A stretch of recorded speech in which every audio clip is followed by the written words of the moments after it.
কখনো কোনো বাগানের কোনো বৃক্ষকে দেখেছেন যেখানে সুগন্ধি ফুল থাকে, রসালো ফল থাকে? তখন মন প্রফুল্ল হয়ে ওঠে, মন থেকে সেই বৃক্ষের প্রতি ভালোবাসা জন্মায়। কিন্তু যিনি বাগানের মালিক, শুধুমাত্র তিনিই জানেন যে কিভাবে এই বৃক্ষকে আগলে রাখতে হয়, কিভাবে তার পরিচর্যা করলে এতে সুন্দর সুগন্ধি ফুল হবে, রসালো ফল হবে। কখনো কখনো প্রয়োজনের থেকে বেশি রোদ পেলে এই বৃক্ষগুলি শুকিয়ে যায়, প্রয়োজনের থেকে কম রোদ পেলেও এই বৃক্ষ কিন্তু শুকিয়ে যায়। প্রয়োজনের থেকে কম জল যদি পায়, এই বৃক্ষ শুকিয়ে যেতে পারে। প্রয়োজনের থেকে অতিরিক্ত জল যদি পায়, তখনও এই বৃক্ষের শিকড়গুলি নষ্ট হয়ে যেতে পারে। এবার এটাই কিন্তু আমাদের সংসারের সাথেও হয়। আমাদের সংসারের সকল প্রতিভাশালী ব্যক্তি, যেমন লেখক, বিচারক, প্রবক্তা, যোদ্ধা, এদের সবার ক্ষেত্রে এই কথাটাই প্রযোজ্য। যদি বেশি প্রশংসা করা হয়, তাহলেও এরা হারিয়ে যাবেন। প্রয়োজনের থেকে বেশি যদি নিন্দা করা হয়, তখনও তারা নত হয়ে পড়বেন।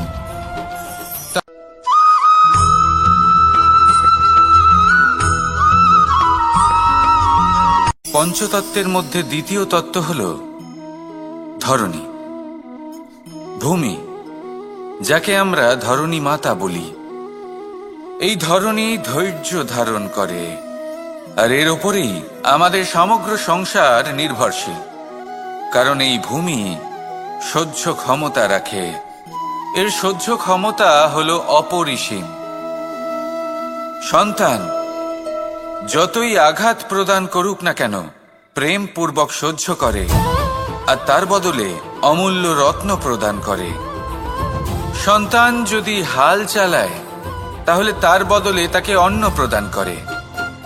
এটাই হলো ধরণী। এবার এর থেকে আমরা কি শিক্ষা পেতে পারি? এটাই যে কারোর জন্য কিছু করা বা কাউকে কিছু দেওয়া মনে কোনো কামনা ছাড়াই।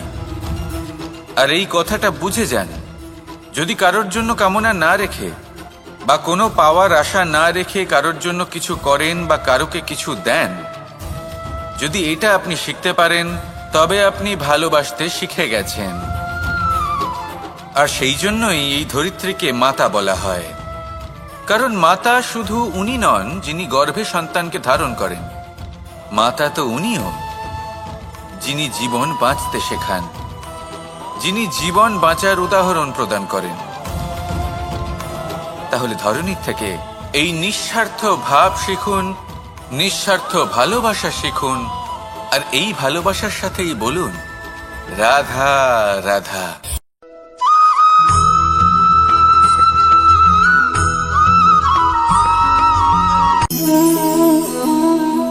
নিয়তি। রাধা আমাকে বলে, কৃষ্ণ, যদি তুমি জানো যে নিয়তিতে কি আছে, তাহলে তাকে বদলে দাও না কেন? মহাদেব আমাকে বলেন যে শ্রীকৃষ্ণ, যদি আপনি এটা জানেন যে সাম্বের নিয়তি এটাই, তাহলে আপনি তাকে বদলানোর চেষ্টা কেন করেন? কেন? কারণ আমি একজন পিতা, আর পিতার কর্তব্য এটাই, তিনি যেন সম্ভাব্য সব চেষ্টা করেন নিজের সন্তানের মঙ্গলের জন্য। নিয়তি আমি জানি, কিন্তু এটাও আমি জানি যে কর্মের থেকে বড় আর কোনো নিয়তি হতে পারে না। অভিজ্ঞতাও রয়েছে যে কর্মের হাতে নিয়তির এই চক্র বদলে যেতে পারে।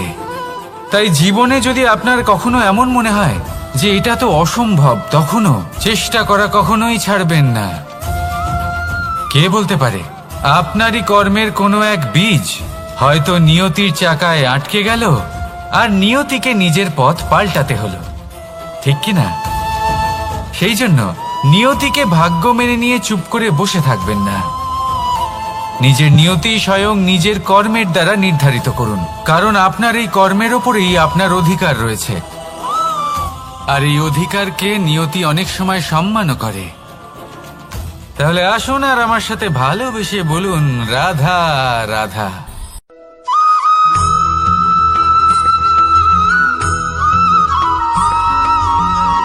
মানুষ ভাবেন যে ধন অর্জন করা হলো অত্যন্ত গুরুত্বপূর্ণ। তিনি আজীবন ধন অর্জন করতে থাকেন, ধন অর্জন করার চেষ্টা করতে থাকেন, সে যাই হয়ে যাক না কেন পরিশ্রম করতে থাকেন। স্বাস্থ্যের দিকে নজর দেন না, না উচিত সময় খাবার খান, না উচিত সময় ঘুমোতে যান, না পর্যাপ্ত সময় পর্যন্ত ঘুমন, কিছুই না। ধন অর্জন করতেই থাকেন, আর কিছু সময় পরে যখন তিনি অসংখ্য ধন লাভ করে ফেলেন তখন তার সাথে ওনার শরীরে অনেক রোগ বাসা বাঁধে। এইসব রোগের উপচার করতে করতে সেই সমস্ত ধন যা উনি অর্জন করেছেন তা তিনি ব্যয় করে ফেলেন। শেষ পর্যন্ত কি হয়? আমরা যেভাবে এসেছি ঠিক সেইভাবেই ফিরে যাই, ধন এখানেই থেকে যায়।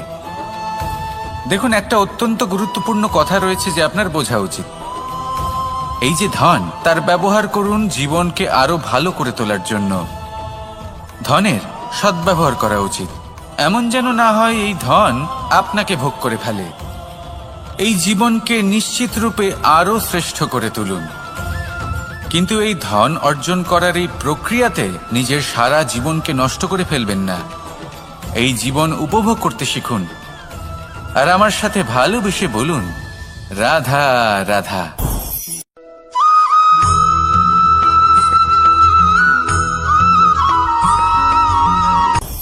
আপনি কখনো পর্বতের শিখরে উঠেছেন? আপনি দেখতে পাবেন পর্বতের পদতলে প্রচুর সুন্দর ফুল রয়েছে, সবুজ বনানী রয়েছে। যত আপনি ওপরে উঠতে থাকবেন তত ফুল কমতে থাকবে, সবুজ বনানী কমতে থাকবে। আরো কিছুটা ওপরে উঠলে কাঁটা জাতীয় গাছ দেখতে পাবেন, শুকনো গাছ দেখতে পাবেন। আরো যদি ওপরে ওঠেন তাহলে পাষাণ দেখতে পাবেন। আরো ওপরে উঠলে হিমখণ্ড দেখতে পাবেন। এই যে পর্বত, তা মনুষ্য জীবনের সবথেকে উত্তম উদাহরণ। মানুষ যখন সাফল্যের শিখরে পৌঁছতে চান, মহানুভবতার শিখরে পৌঁছতে চান, পথে যত আস্তে আস্তে উপরে উঠতে থাকেন ততই ভৌতিক বস্তু তার থেকে বিচ্ছিন্ন হতে থাকে। যদি তিনি সেই ভৌতিক বস্তুগুলি ত্যাগ না করতে পারেন তাহলে কখনোই সেই স্থানে পৌঁছতে পারবেন না। আর মানুষ যদি উচিত ত্যাগ করতে পারেন, পথে অগ্রসর হতে থাকেন, এগোতে থাকেন, তাহলে একদিন না একদিন তিনি মহানুভবতার, জ্ঞানের, সাফল্যের হিমের স্বাদ অবশ্যই লাভ করবেন। মনে রাখবেন, মানব জীবনের ত্যাগ হলো অত্যন্ত গুরুত্বপূর্ণ অংশ। আসুন আমার সাথে ভালোবেসে বলুন, রাধা রাধা।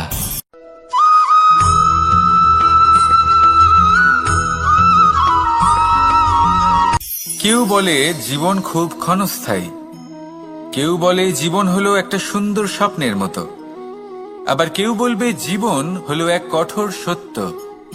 কিন্তু জীবন আসলে কি? জীবন হলো আপনারই প্রতিবিম্ব, একটা দর্পণ। অর্থাৎ আপনি জীবনকে সেইভাবেই পাবেন যেরকম আপনি নিজেকে প্রতিপন্ন করবেন। যদি আপনি দর্পণের দিকে তাকিয়ে হাসেন তাহলে আপনি সামনে হাসি মুখী দেখতে পাবেন। এবার যদি আপনি গম্ভীর হয়ে থাকেন তাহলে আপনি একজন রুষ্ট ব্যক্তি দেখতে পাবেন। শেষে সবথেকে বেশি গুরুত্বপূর্ণ হলো আপনার চেষ্টা। আপনাকে সবসময় চেষ্টা করতে হবে যাতে আপনি নিজেকে প্রসন্ন এবং ইতিবাচক মনোভাবে রাখেন। এটা হলো আপনারই উত্তরদায়িত্ব, তাকে পালন করুন। এই মনকে প্রসন্ন রাখুন, এই সংসারকে সুন্দর বলে মনে হবে। আর এই মন প্রসন্ন হয়ে বলবে, রাধা রাধা।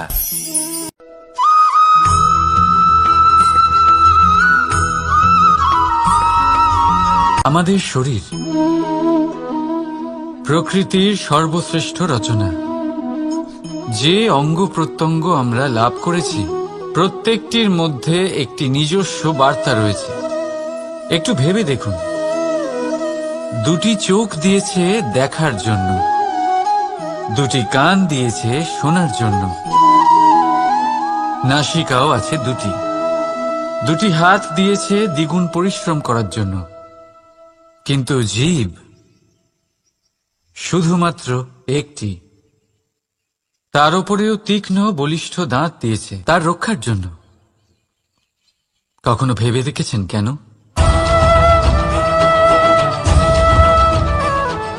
কারণ শব্দ আর শব্দের প্রয়োগ মানুষের সবচেয়ে বড় অস্ত্র, যার প্রয়োগ যত ভেবেচিন্তে করা যায় মানুষ তার জীবনে ততটাই উপরে উঠতে পারে। তাহলে মনে রাখুন, দেখুন, শুনুন আর বুঝুন বেশি, বলুন কম। রাধা রাধা।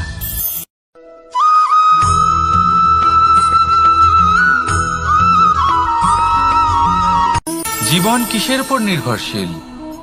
ধনের ওপর? বৈভবের অনুভব যদি আপনি করতে চান তাহলে তা পাবেন শুধু একতার দ্বারা, সংগঠনের দ্বারা। যদি আপনাকে উদাহরণ দিই, নিজের এই হাতটাকে দেখুন, 5টা আঙুল রয়েছে। কোনো একটা বস্তুকে নিজের একটা আঙুল দ্বারা তুলে ধরার চেষ্টা করে দেখুন, বড়ই কষ্ট হবে। তখন আপনি বুঝতে পারবেন যখন এই 5টি আঙুল একত্রিত হয় তখন কোনো কাজ কতটা সহজ হতে পারে। এটাই হলো শক্তি একতার। সব থেকে ভালো উদাহরণ যদি আপনাকে দিই তাহলে বাঁশি। এই বাঁশি থেকে অত্যন্ত মধুর সুর নির্গত হয় যা সবার মন প্রসন্ন করে দেয়।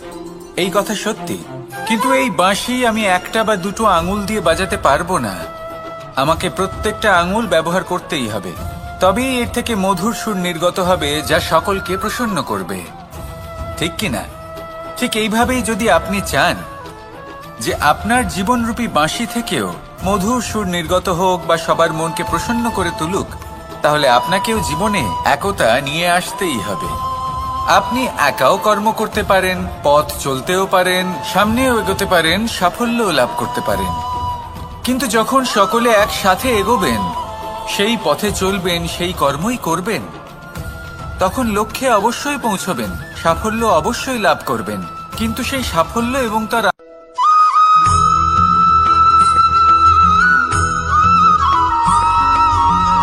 এই সংসারে সবথেকে বেশি কোমল বস্তু হলো রেশম।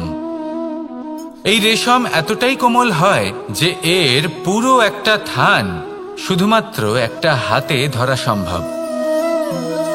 কখনো ভেবে দেখেছেন এই রেশম কিভাবে হয়? একটি কীট তার লালার দ্বারা উৎপন্ন হয়। এই কীট সেই রেশমকে পাক দিতে থাকে, পাক দিতেই থাকে, আর আস্তে আস্তে তার মধ্যেই জড়িয়ে পড়ে।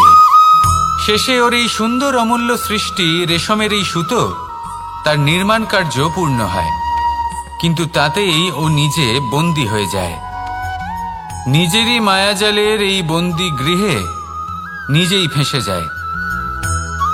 এবার এই সুতোকে ব্যবহারযোগ্য করে তোলার জন্য এই কীটগুলিকে এই কবচের সাথেই ফুটন্ত জলে ফেলে দেওয়া হয়। এই সংসারে যদি আমাদের স্বপ্ন এই সংসারের দুঃখ হরণ করার জন্য, এই সংসারে সুখ বিতরণ করার জন্য হয়, তবেই আমাদের প্রগতি সম্ভব। যদি আমাদের এই স্বপ্ন শুধুই আমাদের এবং আমাদের স্বার্থ সিদ্ধির জন্য হয়, তাহলে এই স্বপ্ন আমাদের অন্ধ করে দেবে, আমাদের অন্ধকারের পথে নিয়ে যাবে, আর আমরাও সেই কীটের মতো হয়ে যাব।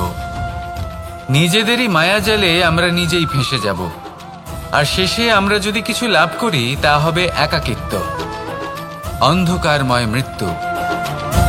তাই স্বপ্ন অবশ্যই দেখুন, কিন্তু এমনভাবে স্বপ্ন দেখবেন না যে তার এই বন্দিগৃহে আপনি নিজেই ফেঁসে গেলেন। স্বপ্ন দেখুন পরোপকারে।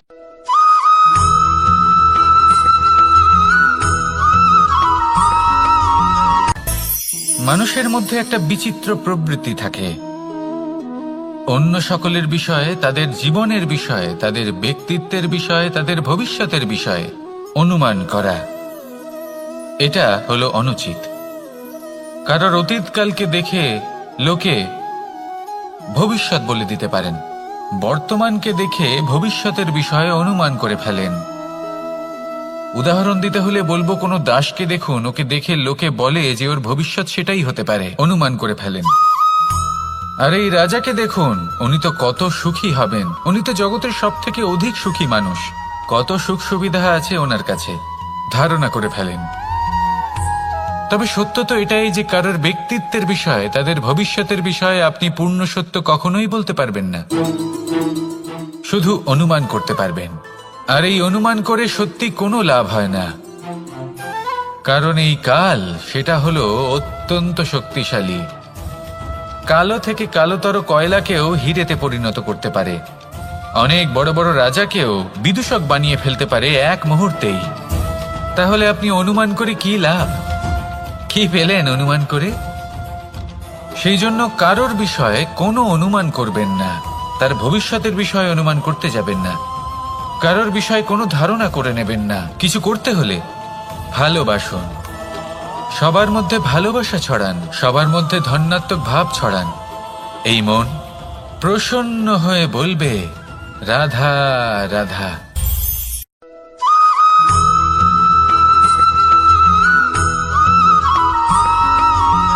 পঞ্চতত্ত্বের মধ্যে দ্বিতীয় তত্ত্ব হল ধরণী, ভূমি, যাকে আমরা ধরণী মাতা বলি। এই ধরণী ধৈর্য ধারণ করে, আর এর ওপরেই আমাদের সমগ্র সংসার নির্ভরশীল। কারণ এই ভূমি সহ্য ক্ষমতা রাখে, এর সহ্য ক্ষমতা হল অপরিসীম। সন্তান যতই আঘাত প্রদান করুক না কেন, প্রেম পূর্বক সহ্য করে, আর তার বদলে অমূল্য রত্ন প্রদান করে। সন্তান যদি হাল চালায়, তাহলে তার বদলে তাকে অন্ন প্রদান করে। এটাই হলো ধরণী। এবার এর থেকে আমরা কি শিক্ষা পেতে পারি?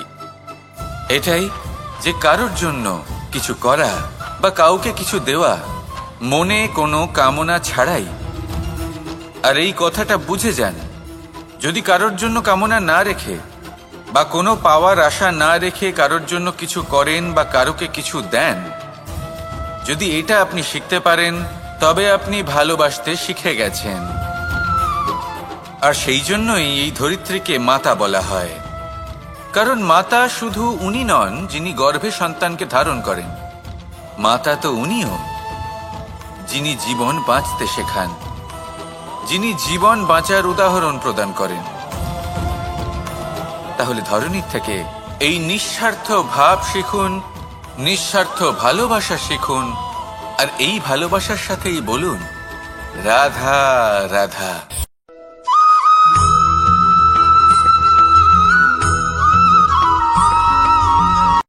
সংসারে আমাদের জীবনে যখন কোনো সুখ বা দুঃখ আসে, তার জন্য আমরা কাউকে না কাউকে অবশ্যই দায়ী করে থাকি, তাই না? এই ব্যক্তি আমাদের সাথে এরকম কাজ করেছেন, তাই আমার সাথে এমন হলো। ওই ব্যক্তি যদি এমনটা না করতেন, তাহলে আজ আমি ওই স্থানে পৌঁছতে পারতাম। সবই আপনার দৃষ্টিভঙ্গির ওপর নির্ভরশীল। আর যদি আপনার দৃষ্টিভঙ্গি এমন হয়, তাহলে তা অনুচিত। সত্যি কথা বলতে এই সংসারে ভিন্ন ভিন্ন ধরনের মানুষ আছে। এটা আপনার উপর নির্ভর করছে কিভাবে তাদের স্বাগত জানাবেন। একবার ভাবুন, আমি আমার দুটো হাত সামনে নিয়ে এলাম, দুটো মুঠো খুলে দিলাম। দুই প্রকারের মানুষ আসবেন, কিছু না কিছু দিয়ে যাবেন। এই মুঠো যদি আমি বন্ধ করে দিই, তাহলে না কেউ আমাকে কিছু দিতে পারবে, না আমার কিছু যাবে আসবে। নিশ্চয়ই বুঝতে পারছেন এই দুই ধরনের ব্যক্তি কারা এবং তারা কি দিয়ে যান। আমি যদি নিজের মুঠো খুলে দিই, তাহলে কিছু ভালো মানুষ আসবেন, আমাকে আনন্দ, সন্তুষ্টি, জ্ঞান প্রদান করে যাবেন, ভালো অভিজ্ঞতা দিয়ে যাবেন। কোনো খারাপ ব্যক্তি যদি আসেন, তাহলে তিনিও খারাপ অভিজ্ঞতা দেবেন, যার থেকে আমি শিক্ষা লাভ করব। এই সব কিছু আমি লাভ করতে পারি। মুঠো যদি বন্ধ করে রাখি, তাহলে আমি কিছুই পাবো না। দেখুন, এই সংসারে প্রত্যেকের জীবনে এইরকম। প্রত্যেকের জীবনে সবকিছুই আছে, ভালো খারাপ দুই মানুষই আছে, ভালো অভিজ্ঞতা আছে, খারাপ অভিজ্ঞতা আছে। নির্ভর করছে আপনার উপর যে আপনি কি করবেন, এনাদের স্বাগত কিভাবে জানাবেন, কার থেকে কি বুঝবেন, কি শিখতে পারবেন, আর কোন দৃষ্টিভঙ্গি নিয়ে অগ্রসর হবেন। এটাই নির্ধারণ করবে যে আপনার জীবন কেমন হবে। আসুন আমার সাথে ভালোবেসে বলুন, রাধা রাধা।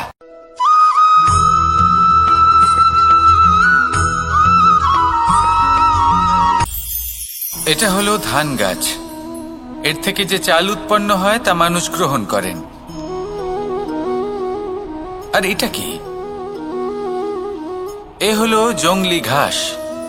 একবার ভেবে দেখুন, যদি এই জংলি ঘাস ধান গাছের আশেপাশে থাকে, তাহলে কি হবে?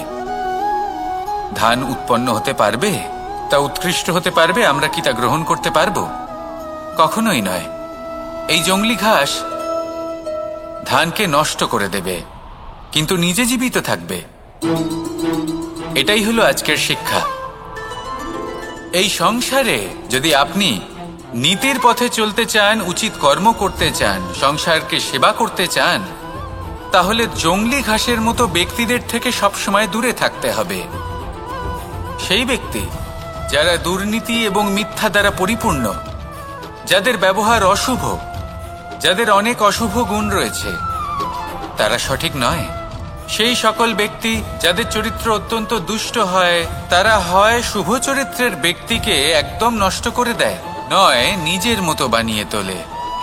তাই যদি আপনি নীতির পথে চলতে চান, এই সংসারের জন্য শুভ কর্ম করতে চান, তাহলে সেই সঙ্গ লাভ করুন যে সঙ্গ জ্ঞানে পরিপূর্ণ, যাদের মধ্যে অনেক গুণ আছে, যাদের থেকে প্রতিদিন কিছু শিখতে পারবেন। এমন ব্যক্তির সাথে জীবন অতিবাহিত করুন, দুরাচারীদের থেকে দূরে থাকুন। তবেই এই মন প্রসন্ন হয়ে বলবে, রাধা রাধা।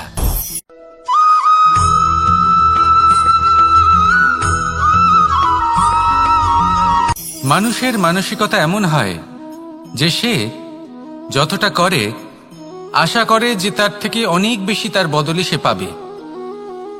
দেখুন, সবকিছুই আপনার ভাবনা চিন্তার উপর নির্ভর করছে। আপনি যদি ফলের বিষয়ে ভেবে কর্ম করতে থাকেন, তাহলে সেটা অনুচিত।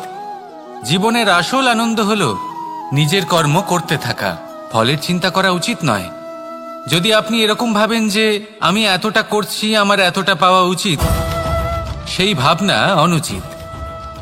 যদি আপনি সেবার মানসিকতা নিয়ে কর্ম করতে থাকেন, কর্মচক্রে প্রবাহিত হন, যদি আপনি এমন ভাবনা রাখেন যে আমি এতটা পাচ্ছি, তাই এর থেকে অনেক বেশি আমি কর্ম করব, তাহলে নিশ্চিত রূপে আপনি যতটা করছেন তার থেকে অনেক বেশি আপনি পাবেন।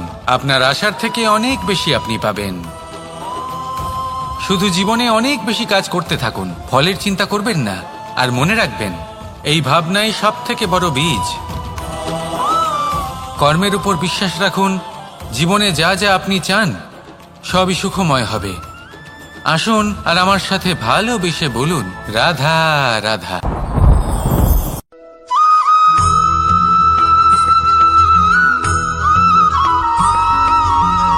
আপনি কখনো কোনো বাজকে নিজের বাসা বানাতে দেখেছেন? এই বাজ যখনই কোনো বাসা বানায়, তখন উঁচু গাছের ডালে বা কোনো পর্বতের শিখরে বাসা বানায়, অনেক উচ্চতায়। আর সেখানে তার সন্তানও জন্মগ্রহণ করে। যখন এই সন্তানেরা জন্মায়, তখন এই বাজ খুবই ভালোবেসে এবং খুব সাবধানে এদের পালন পোষণ করে। নিজের ঠোঁট দিয়ে তাদের ঠোঁটে খাবার পরিবেশন করে। কিন্তু যেই সেই সন্তানেরা হৃষ্টপুষ্ট হয়ে যায় এবং সেই কথা বাজ নিজে বুঝতে পেরে যায়, সেই বাজ নিজেই সেই বাসা ছিন্ন ভিন্ন করে দেয়। সেই সন্তান যাদের সবেমাত্র ডানা গজিয়েছে, কিভাবে উড়তে হয় তারা জানে না, সেই সন্তানগুলিকে উচ্চতা থেকে ঠেলে দেয়। সেই সন্তান প্রথমে ভয়ভীত হয়ে যায়। তারা সামনে মৃত্যুকে দেখতে পেয়ে ভয়ের কারণে তাদের ডানা ঝাপটাতে থাকে। আর সেই প্রক্রিয়াতেই সেই সন্তানগুলি উড়তে শুরু করে দেয়। এবার এই ঘটনায় আমরা কি শিক্ষা পেতে পারি? এটাই, যদি আপনি মাতা পিতা হন, তাহলে নিজের সন্তানকে অবশ্যই স্নেহ করুন, কিন্তু তাদেরকে নিজের আঁচলের তলায় বেঁধে রাখবেন না। যদি আপনি চান আপনার সন্তান জীবনে উন্নতি করুক, তাহলে নিজের মুঠো থেকে তাদের স্বতন্ত্র করে দিন। এই সংসারে সংঘর্ষ করতে দিন। সেই সন্তান নিজেই বুঝতে পারবে যে জন্মের সময় পাওয়া ডানা কি করে ব্যবহার করতে হয়। আর আপনার চোখের সামনে আপনার সন্তান এই আকাশে উড়তে থাকবে। তাহলে আসুন আমার সাথে ভালোবেসে বলুন, রাধা রাধা।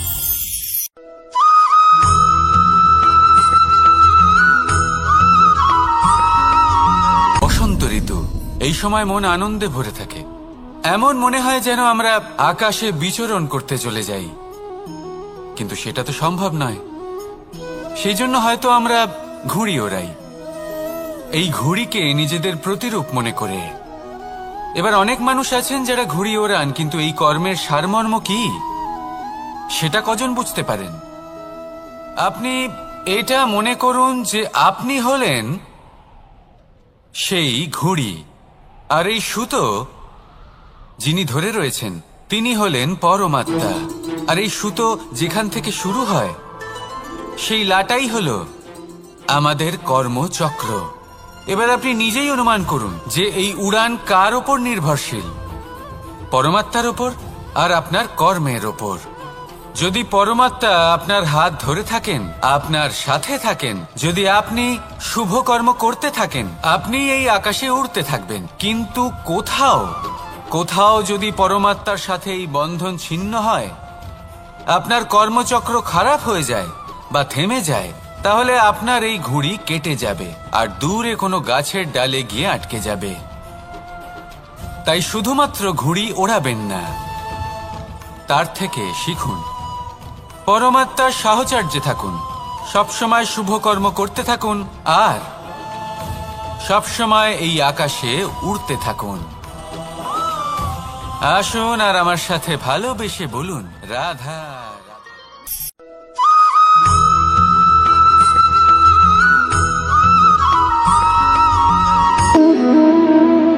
সম্পর্ক হলো আমাদের জীবনের একটি আধার।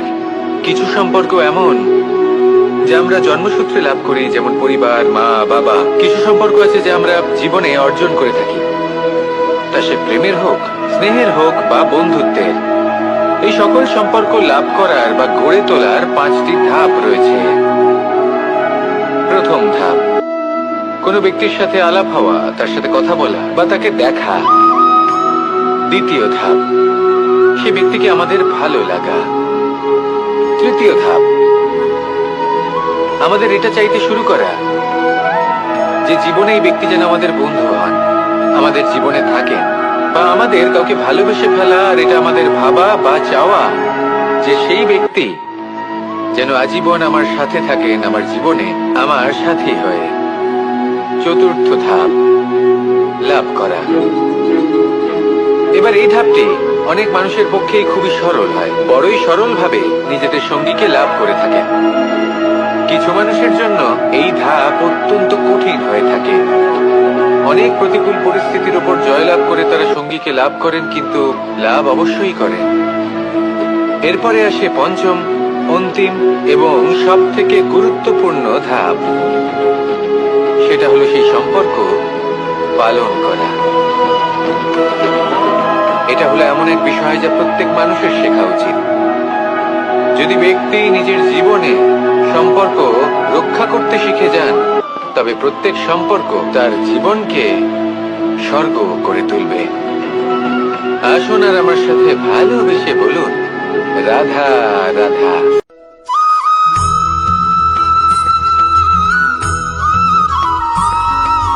জীবনে যখন কোনো ব্যক্তি নিজের লক্ষ্য প্রাপ্তির জন্য নিরন্তর পরিশ্রম করতে থাকেন, চেষ্টা করতে থাকেন, তখন তিনি কষ্ট অনুভব করেন, কখনো শারীরিক কষ্ট, কখনো মানসিক কষ্ট।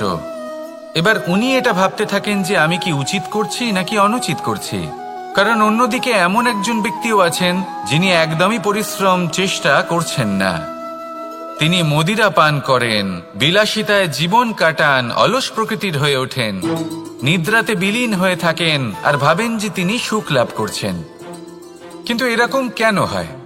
কারণ যখন আমরা সৎ পথে থাকি, উচিত পথে চলি, লক্ষ্য প্রাপ্ত করার জন্য চেষ্টা করতে থাকি, তখন আমাদের ভেতরে থাকা নেতিবাচক শক্তি এবং পাপ এই দেহকে ত্যাগ করে দেয়।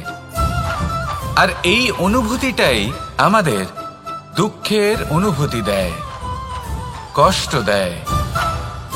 এবার সেখানে যদি আমরা কুপথে চলি, অনুচিত পথে চলতে থাকি, তাহলে আমাদের ভেতরে থাকা পুণ্য এবং ধনাত্মক শক্তি আমাদের দেহ ত্যাগ করে দেয়। আর এই অনুভূতির কারণেই আমরা সুখ অনুভব করি। কিন্তু কখনো ভাববেন যে এই সুখ বেশি সময় পর্যন্ত থাকে না। সেই জন্য সবসময় মনে রাখবেন, যদি আপনি জানেন যে এটাই আপনার লক্ষ্য, এটাই উচিত পথ, শুভ পথ, তাতে নিরন্তরভাবে এগিয়ে যেতে চেষ্টা করতে থাকুন। এই কষ্ট আপনাকে সুখের পরাকাষ্ঠায় কখন পৌঁছে দেবে তা আপনি জানতেই পারবেন না।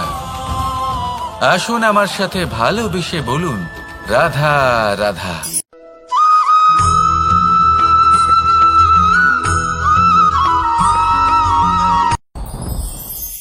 সাথী। সাথী এই শব্দটির ব্যাখ্যা কে কিভাবে করে? মিত্র, সখা, বন্ধু। কিন্তু অর্থ একটাই, তিনি যিনি আপনার সঙ্গী হন আর তিনি যার সাথী আপনি হন।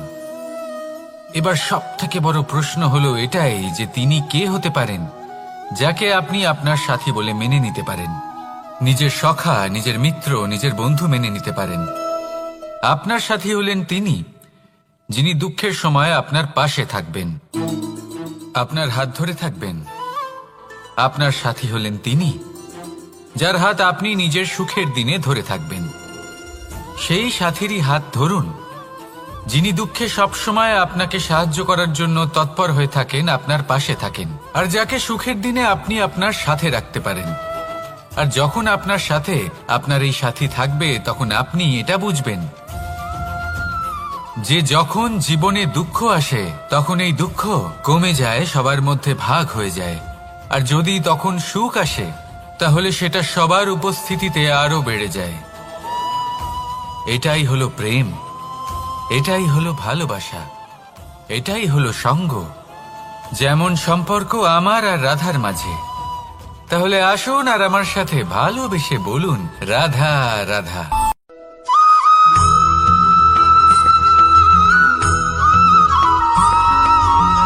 পঞ্চতত্ত্বের মধ্যে দ্বিতীয় তত্ত্ব হল ধরণী, ভূমি, যাকে আমরা ধরণী মাতা বলি।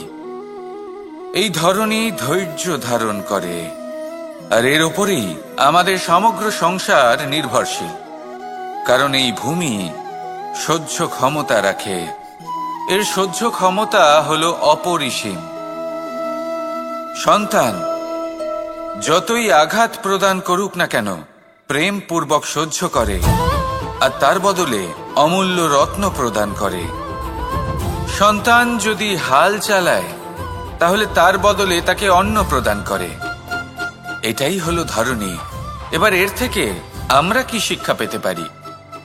এটাই যে কারোর জন্য কিছু করা বা কাউকে কিছু দেওয়া মনে কোনো কামনা ছাড়াই।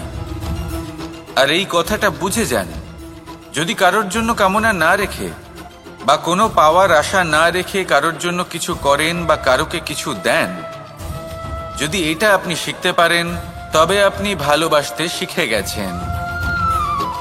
আর সেই জন্যই এই ধরিত্রীকে মাতা বলা হয়।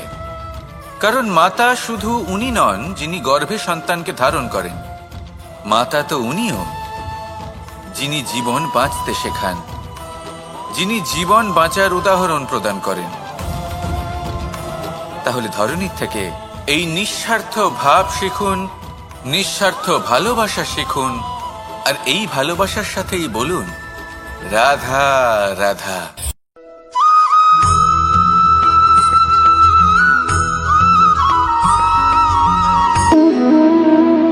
সম্পর্ক হলো আমাদের জীবনের একটি আধার। কিছু সম্পর্ক এমন যা আমরা জন্মসূত্রে লাভ করি, যেমন পরিবার, মা, বাবা। কিছু সম্পর্ক আছে যা আমরা জীবনে অর্জন করে থাকি, তা সে প্রেমের হোক, স্নেহের হোক বা বন্ধুত্বের। এই সকল সম্পর্ক লাভ করার বা গড়ে তোলার 5টি ধাপ রয়েছে। প্রথম ধাপ, কোনো ব্যক্তির সাথে আলাপ হওয়া, তার সাথে কথা বলা বা তাকে দেখা। দ্বিতীয় ধাপ, সে ব্যক্তিকে আমাদের ভালো লাগা। তৃতীয় ধাপ, আমাদের এটা চাইতে শুরু করা যে জীবনে এই ব্যক্তি যেন আমাদের বন্ধু হন, আমাদের জীবনে থাকে, বা আমাদের কাউকে ভালোবেসে ফেলা। আর এটা আমাদের ভাবা বা চাওয়া যে সেই ব্যক্তি যেন আজীবন আমার সাথে থাকেন, আমার জীবনে আমার সাথী হয়ে। চতুর্থ ধাপ, লাভ করা। এবার এই ধাপটি অনেক মানুষের পক্ষেই খুবই সরল হয়, বড়ই সরল ভাবে নিজেদের সঙ্গীকে লাভ করে থাকেন। কিছু মানুষের জন্য এই ধাপ অত্যন্ত কঠিন হয়ে থাকে। অনেক প্রতিকূল পরিস্থিতির উপর জয়লাভ করে তারা সঙ্গীকে লাভ করেন, কিন্তু লাভ অবশ্যই করেন। এরপরে আসে পঞ্চম, অন্তিম এবং সব থেকে গুরুত্বপূর্ণ ধাপ। সেটা হলো সেই সম্পর্ক পালন করা। এটা হলো এমন এক বিষয় যা প্রত্যেক মানুষের শেখা উচিত। যদি ব্যক্তি নিজের জীবনে সম্পর্ক রক্ষা করতে শিখে যান, তবে প্রত্যেক সম্পর্ক তার জীবনকে স্বর্গ করে তুলবে। আসুন আর আমার সাথে ভালোবেসে বলুন, রাধা রাধা।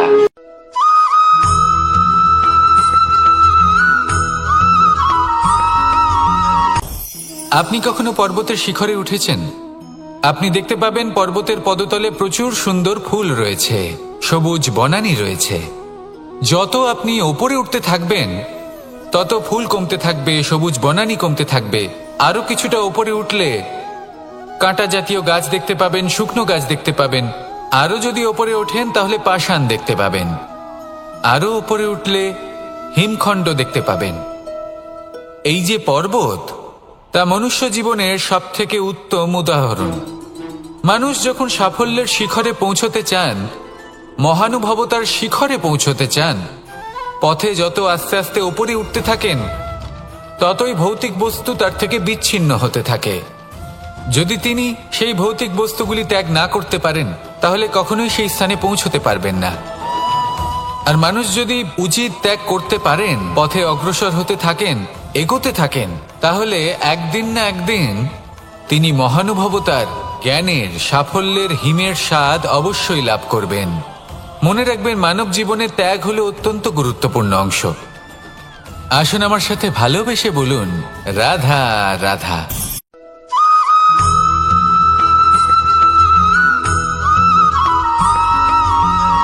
মানুষের মানসিকতা এমন হয় যে সে যতটা করে আশা করে যে তার থেকে অনেক বেশি তার বদলে সে পাবে। দেখুন, সবকিছুই আপনার ভাবনা চিন্তার উপর নির্ভর করছে। আপনি যদি ফলের বিষয়ে ভেবে কর্ম করতে থাকেন তাহলে সেটা অনুচিত। জীবনের আসল আনন্দ হলো নিজের কর্ম করতে থাকা, ফলের চিন্তা করা উচিত নয়। যদি আপনি এরকম ভাবেন যে আমি এতটা করছি, আমার এতটা পাওয়া উচিত, সেই ভাবনা অনুচিত। যদি আপনি সেবার মানসিকতা নিয়ে কর্ম করতে থাকেন, কর্মচক্রে প্রবাহিত হন, যদি আপনি এমন ভাবনা রাখেন যে আমি এতটা পাচ্ছি তাই এর থেকে অনেক বেশি আমি কর্ম করব, তাহলে নিশ্চিত রূপে আপনি যতটা করছেন তার থেকে অনেক বেশি আপনি পাবেন। আপনার আশার থেকে অনেক বেশি আপনি পাবেন। শুধু জীবনে অনেক বেশি কাজ করতে থাকুন, ফলের চিন্তা করবেন না। আর মনে রাখবেন, এই ভাবনাই সব থেকে বড় বীজ। কর্মের উপর বিশ্বাস রাখুন। জীবনে যা যা আপনি চান সবই সুখময় হবে। আসুন আর আমার সাথে ভালোবেসে বলুন, রাধা রাধা।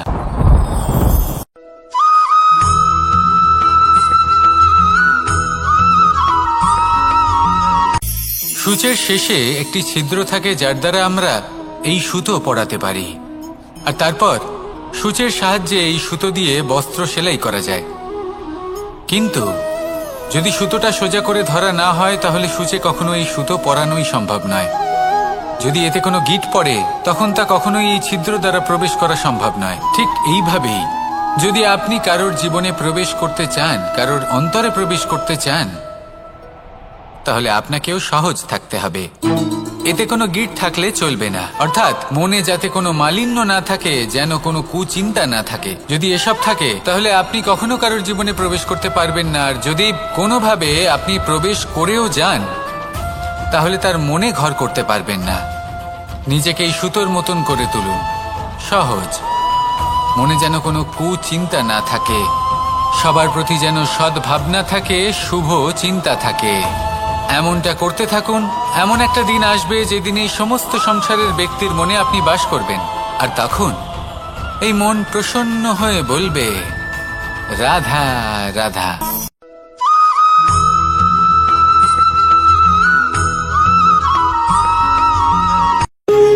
যখন মানুষের মৃত্যু হয় তখন কি হয়? অনেক সংখ্যক মানুষ শোক পালন করতে চলে আসেন। যে ব্যক্তি মৃত্যু লাভ করেছেন তার অনেক বস্তু থাকে যেগুলো তার প্রিয়, যেগুলো তিনি ব্যবহার করেছেন। তার শয্যা, তার বস্ত্র, তার আভূষণ সবকিছু তার থেকে বিচ্ছিন্ন করা হয় এবং খালি হাতে তাকে শ্মশানের উদ্দেশ্যে রওনা করা হয়। আমি আপনাকে এই প্রশ্ন করতে চাই, আপনি এই সংসারে কি অর্জন করেছেন? ধন সম্পত্তি, বস্ত্র, আভূষণ, এই সবকিছু যে আপনি অর্জন করেছেন, আপনার মৃত্যুর পরে তা আপনার থেকে দূর হয়ে যাবে। এর উত্তর হলো একটাই, আপনার কর্ম। শুধু সেটাই আছে যা একান্ত আপনার, আর শুধু সেটাই এই সংসার থেকে চলে যাওয়ার পরেও সংসারেই জীবিত থাকবে। যদি আপনি দুষ্কর্ম করেন, তাহলে এই সংসার আপনাকে একটি অনুচিত উদাহরণ হিসেবে মনে রাখবে যে এই ব্যক্তি খুব পাপী ছিল, অনুচিত কর্ম করতেন। যে পথে তিনি চলেছেন সেই পথে কারোর চলা উচিত নয়। সেখানেই যদি আপনি সৎকর্ম করেন, তাহলে সংসার চিরকাল এটাই বলবে যে খুব ভালো মানুষ ছিলেন, সবাইকে ভালোবাসতেন, সবাইকে সাহায্য করতেন, আমার খুব প্রিয় মানুষ ছিলেন। এটাই হলো শ্রেষ্ঠ কর্ম। সেই জন্য জীবনে শুধুমাত্র ধন সম্পত্তি আভূষণ এই সব অর্জন করতে গিয়ে নিজের মনোনিবেশ করবেন না। শ্রেষ্ঠ কর্ম করুন। সংসার থেকে চলে যাওয়ার পরেও এই কর্মই এই সংসারে আপনাকে জীবিত রাখবে। আসুন আমার সাথে ভালোবেসে বলুন, রাধা রাধা।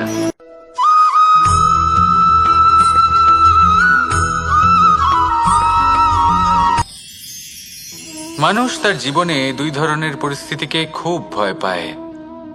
এক, কোনো কারণবশত কারোর সামনে নত হওয়া। দুই, কোনো কারণে নিজের চরিত্র থেকে, নিজের মূল্যবোধ থেকে বিচ্যুত হওয়া। এবার কেন হয় এরকম যে কথায় কথায় কারোর সামনে নত হতে হয়? কেন বারংবার নিজের চরিত্র থেকে চ্যুত হতে হয়? এরকম কেন হয়? এটা তখনই হয় যখন আমাদের শিক্ষা এবং মূল্যবোধের অভাব থাকে। যদি মানুষের মধ্যে প্রকৃত শিক্ষা থাকে, তাহলে এই সংসারে কোনো সময় এবং কারোর সামনেই নত হওয়ার কোনো প্রয়োজন নেই। যদি মানুষের মধ্যে মূল্যবোধ থাকে, তাহলে তাকে নিজের মূল্যবোধ বা চরিত্র থেকে বিচ্যুত হতে হয় না, তা সে যাই হয়ে যাক না কেন।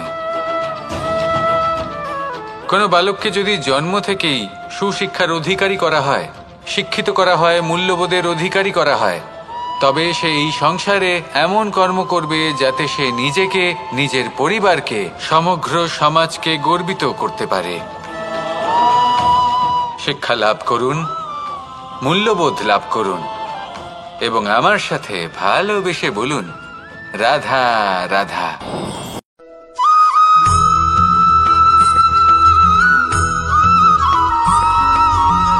কথায় আছে যে এমন কোনো অক্ষর নেই যার দ্বারা কোনো মন্ত্র হয় না, এমন কোনো বনস্পতি নেই যা নিজেই একটা ঔষধি নয়, পৃথিবীর এমন কোনো ব্যক্তি নেই যার মধ্যে কোনো যোগ্যতা থাকে না।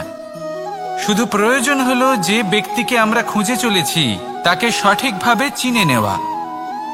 যদি তার যোগ্যতা, তার বিশেষত্ব আমরা বুঝতেই না পারি, তাহলে আর লাভ কি রইল? এই সংসারে এমন অনেক ব্যক্তি রয়েছেন যারা ছোট ছোট অসফলতার কারণে আপনাকে এটা বলে দেবে যে আপনি কোনো কাজের নন, আপনি হলেন মূর্খ, আপনি কিছুই করতে পারবেন না। এইসব কথায় কখনোই বিশ্বাস করবেন না, কারণ আপনি এবং প্রত্যেকটি জীব এই পরমাত্মা এবং এই প্রকৃতির সৃষ্টি, যা অত্যন্ত বিশেষ। যদি আপনাকে উদাহরণ দিই, তাহলে একদিকে আছে তরোয়াল, একটা বড় লম্বা তরোয়াল, যার দ্বারা যুদ্ধ করা যায়, জয়লাভ করা যায়। আর অন্যদিকে রয়েছে একটা ছোট্ট সূচ, কিন্তু যে কাজ একটা ছোট্ট সূচ করতে পারে তা একটা তরোয়াল দ্বারা সম্ভব নয়। এর অর্থ হলো এটাই যে প্রত্যেকটা রচনা অত্যন্ত অমূল্য এবং অত্যন্ত বিশেষ হয়। তাহলে বিশ্বাস রাখুন যে আপনি অত্যন্ত বিশেষ একজন, আর প্রেমের সাথে বলুন, রাধা রাধা।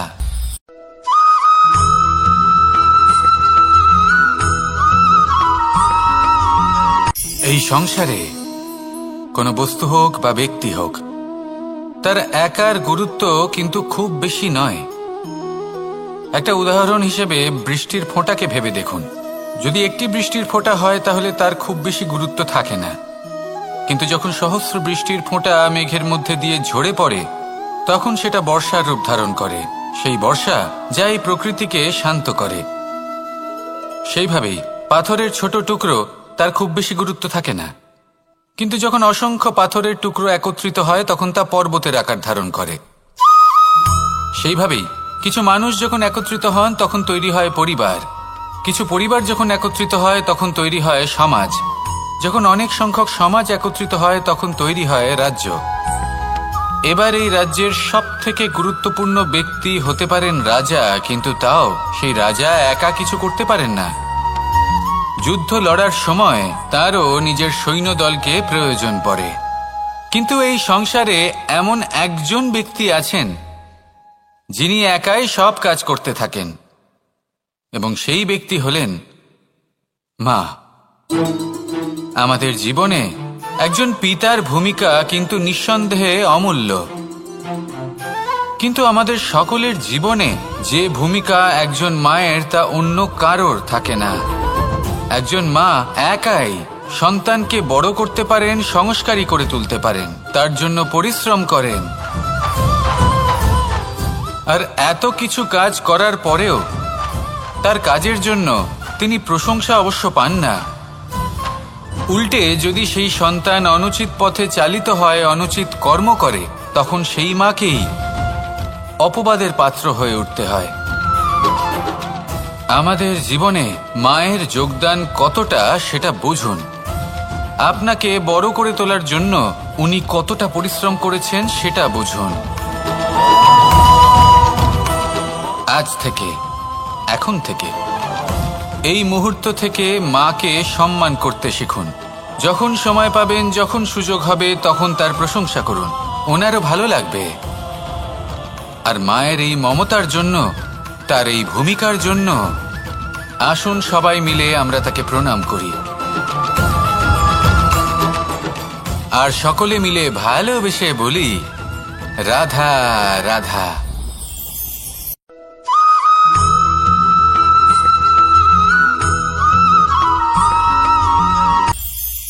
এটা হলো ধান গাছ। এর থেকে যে চাল উৎপন্ন হয় তা মানুষ গ্রহণ করেন। আর এটা কি? এ হলো জংলি ঘাস। একবার ভেবে দেখুন, যদি এই জংলি ঘাস ধান গাছের আশেপাশে থাকে তাহলে কি হবে? ধান উৎপন্ন হতে পারবে? তা উৎকৃষ্ট হতে পারবে? আমরা কি তা গ্রহণ করতে পারবো? কখনোই নয়। এই জংলি ঘাস ধানকে নষ্ট করে দেবে, কিন্তু নিজে জীবিত থাকবে। এটাই হলো আজকের শিক্ষা। এই সংসারে যদি আপনি নীতির পথে চলতে চান, উচিত কর্ম করতে চান, সংসারকে সেবা করতে চান, তাহলে জংলি ঘাসের মতো ব্যক্তিদের থেকে সবসময় দূরে থাকতে হবে। সেই ব্যক্তি যারা দুর্নীতি এবং মিথ্যা দ্বারা পরিপূর্ণ, যাদের ব্যবহার অশুভ, যাদের অনেক অশুভ গুণ রয়েছে, তারা সঠিক নয়। সেই সকল ব্যক্তি যাদের চরিত্র অত্যন্ত দুষ্ট হয়, তারা হয় শুভ চরিত্রের ব্যক্তিকে একদম নষ্ট করে দেয়, নয় নিজের মতো বানিয়ে তোলে। তাই যদি আপনি নীতির পথে চলতে চান, এই সংসারের জন্য শুভ কর্ম করতে চান, তাহলে সেই সঙ্গ লাভ করুন যে সঙ্গ জ্ঞানে পরিপূর্ণ, যাদের মধ্যে অনেক গুণ আছে, যাদের থেকে প্রতিদিন কিছু শিখতে পারবেন। এমন ব্যক্তির সাথে জীবন অতিবাহিত করুন। দুরাচারীদের থেকে দূরে থাকুন। তবেই এই মন প্রসন্ন হয়ে বলবে রাধা রাধা।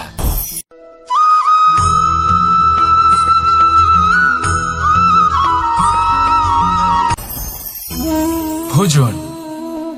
এবার ভোজন সংগ্রহ করার জন্য মানুষ কি না করেন, সব সময় চেষ্টা করতে থাকেন। ফসল উৎপাদনের জন্য অনেক পরিশ্রম করতে থাকেন, কিন্তু অনেক সময় অনেক পরিশ্রম করার পরেও ফসল ভালো উৎপাদন হয় না। এর কারণ কি? কারণ হলো এটাই যে আপনি পরিশ্রম হয়তো অনেক করেছেন, কিন্তু আপনার নজর তো সেই বীজের দিকে ছিলই না যা আপনি রোপণ করেছেন। সেই জন্য সব সময় কোনো বীজ রোপণ করার আগে তাকে পরখ করে দেখুন, তা অত্যন্ত আবশ্যক। আর সেইভাবেই যখনই কোনো কর্মের প্রশ্ন আসে, তাহলে সেখানে শুধুমাত্র পরিশ্রম যথেষ্ট নয়। সেই কাজের প্রতি আপনার কর্তব্য কি, আপনার উদ্দেশ্য কি, সেটা জানা হলো অত্যন্ত গুরুত্বপূর্ণ। তাই কর্ম করুন, কিন্তু সেই কর্মের প্রতি আপনার যা উদ্দেশ্য তার মাহাত্ম্য বুঝতে চেষ্টা করুন। তাহলে আসুন আমার সাথে ভালোবেসে বলুন, রাধা রাধা।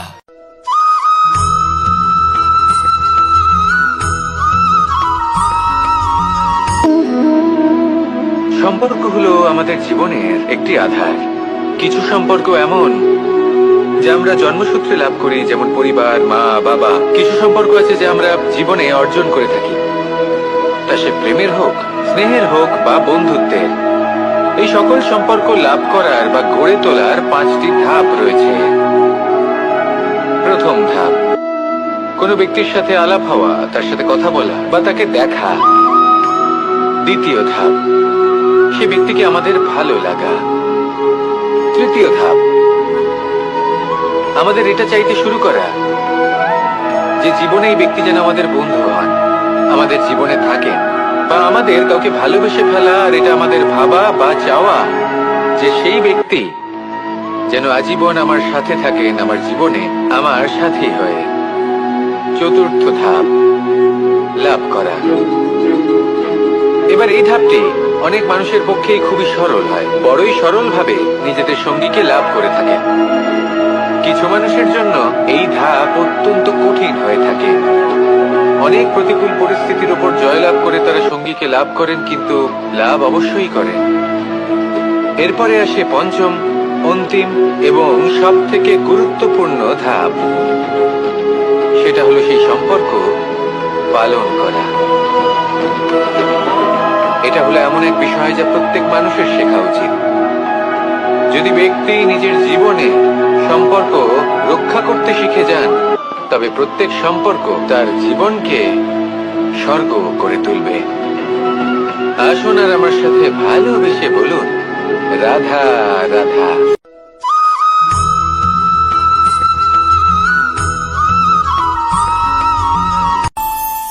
আমাদের মনে যখন কোনো প্রশ্ন ওঠে, কোনো দ্বন্দ্ব জাগে, তখন আমরা যাই আমাদের গুরুর কাছে, আমাদের আরাধ্যের কাছে গিয়ে জিজ্ঞেস করি। এইভাবেই একদিন আমি পৌঁছলাম আমার আরাধ্যের কাছে, আমার মহাদেবের কাছে, আর ওনাকে প্রশ্ন করলাম যে মহাদেব, জীবনে আনন্দ পাওয়ার, উৎসব পালনের, প্রেম ভাগ করে নেবার, জীবনকে উপভোগ করে নেওয়ার সর্বশ্রেষ্ঠ সময় কোনটা? মহাদেব হাসলেন আর উনি বললেন, জীবনে উৎসব পালনের সব থেকে শ্রেষ্ঠ দিন হল মৃত্যুর ঠিক আগের দিনটা। প্রেম ভাগ করে নেওয়ার সব থেকে শ্রেষ্ঠ মুহূর্ত হল মৃত্যুর ঠিক আগের মুহূর্ত।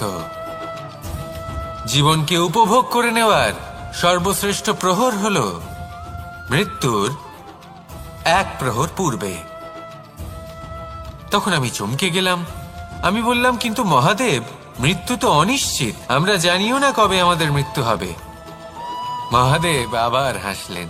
উনি বললেন যে যদি আমরা এভাবে জীবন কাটাই যে আমরা জীবনের প্রত্যেক দিন, প্রত্যেক মুহূর্ত, প্রত্যেক প্রহর শেষ বলে মনে করি, তাহলে আমাদের সমস্ত জীবন আনন্দের সাথেই অতিবাহিত হবে। কি বলেন?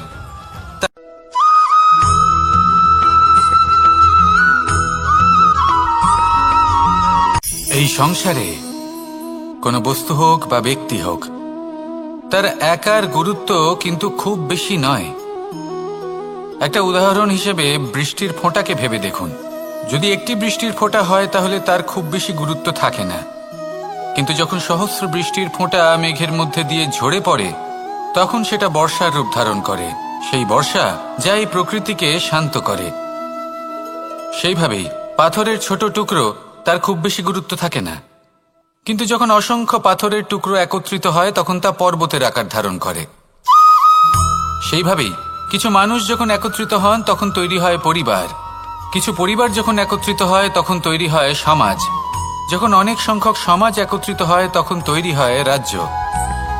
এবার এই রাজ্যের সব থেকে গুরুত্বপূর্ণ ব্যক্তি হতে পারেন রাজা, কিন্তু তাও সেই রাজা একা কিছু করতে পারেন না। যুদ্ধ লড়ার সময় তারও নিজের সৈন্যদলকে প্রয়োজন পড়ে। কিন্তু এই সংসারে এমন একজন ব্যক্তি আছেন যিনি একাই সব কাজ করতে থাকেন। এবং সেই ব্যক্তি হলেন মা। আমাদের জীবনে একজন পিতার ভূমিকা কিন্তু নিঃসন্দেহে অমূল্য, কিন্তু আমাদের সকলের জীবনে যে ভূমিকা একজন মায়ের তা অন্য কারোর থাকে না। একজন মা একাই সন্তানকে বড় করতে পারেন, সংস্কারী করে তুলতে পারেন, তার জন্য পরিশ্রম করেন। আর এত কিছু কাজ করার পরেও তার কাজের জন্য তিনি প্রশংসা অবশ্য পান না। উল্টে যদি সেই সন্তান অনুচিত পথে চালিত হয়, অনুচিত কর্ম করে, তখন সেই মাকেই অপবাদের পাত্র হয়ে উঠতে হয়। আমাদের জীবনে মায়ের যোগদান কতটা সেটা বুঝুন। আপনাকে বড় করে তোলার জন্য উনি কতটা পরিশ্রম করেছেন সেটা বুঝুন। আজ থেকে, এখন থেকে, এই মুহূর্ত থেকে মাকে সম্মান করতে শিখুন। যখন সময় পাবেন, যখন সুযোগ হবে, তখন তার প্রশংসা করুন, ওনারও ভালো লাগবে। আর মায়ের এই মমতার জন্য, তার এই ভূমিকার জন্য আসুন সবাই মিলে আমরা তাকে প্রণাম করি, আর সকলে মিলে ভালোবেসে বলি, রাধা রাধা।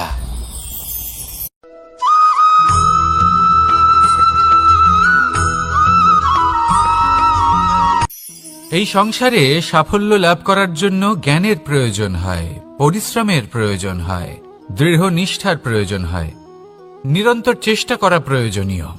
কিন্তু আরো কিছু আছে যা অত্যন্ত প্রয়োজনীয় এবং গুরুত্বপূর্ণ। তা হলো ভালো বন্ধু। তাদের থাকা অত্যন্ত প্রয়োজনীয়। যদি ভালো বন্ধু থাকে, তাহলে সময় এলে তারা ঢাল হয়ে আপনাকে সুরক্ষা করবেন। সময় এলে অস্ত্রের মতো শত্রুকে সংহারও করবেন। যদি তিনি জ্ঞানী হন, তাদের মধ্যে সদ্গুণ থাকে, তাহলে এই সব গুণ আপনার মধ্যেও প্রবেশ করবে। তাহলে সাফল্যের জন্য ভালো বন্ধু পাওয়া অত্যন্ত প্রয়োজনীয়। কিন্তু শুধু বন্ধু কেন, ভালো শত্রুও থাকা প্রয়োজনীয়। এবার আপনি ভাববেন, আমি কি বললাম? যদি আপনার জীবনেও ভালো অর্থাৎ শক্তিশালী শত্রু থাকে, তাহলে আপনিও শক্তিশালী হতে থাকবেন। এই শত্রু আপনাকে প্রেরিত করবে আরো বেশি শক্তিশালী হয়ে ওঠার। কখনো কোনো হরিণকে দেখুন, তীব্র গতিতে দৌড়তে থাকে। কেন তীব্র গতিতে দৌড়য়? এই কারণে নয় যে কোথাও তার জন্য মধুর ঘাস অপেক্ষা করে রয়েছে, না। সে এই কারণে তীব্র গতিতে দৌড়য় কারণ সেটা না করলে তার পেছনে একটি সিংহ আছে যে ওকে নিজের ভোজন করে ফেলবে। তাই জীবনে বিপদ, সংকট, এই সবকিছুও হলো অত্যন্ত গুরুত্বপূর্ণ। তার সম্মুখীন হতে শিখুন, আর আমার সাথে ভালোবেসে বলুন, রাধা রাধা।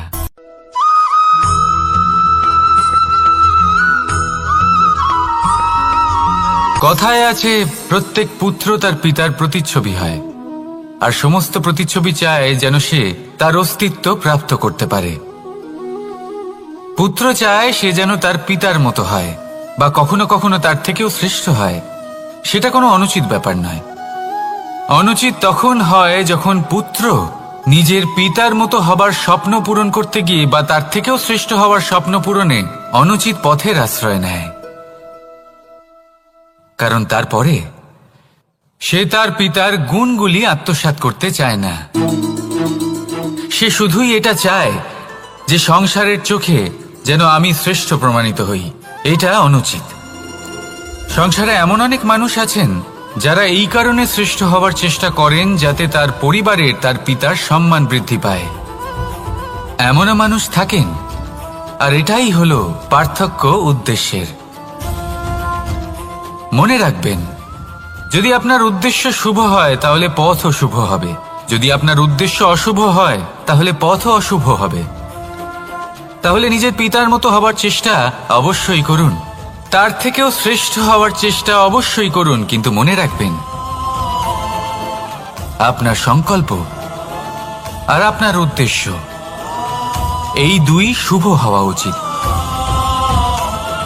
তাহলে আসুন আর আমার সাথে ভালোবেসে বলুন, রাধা রাধা।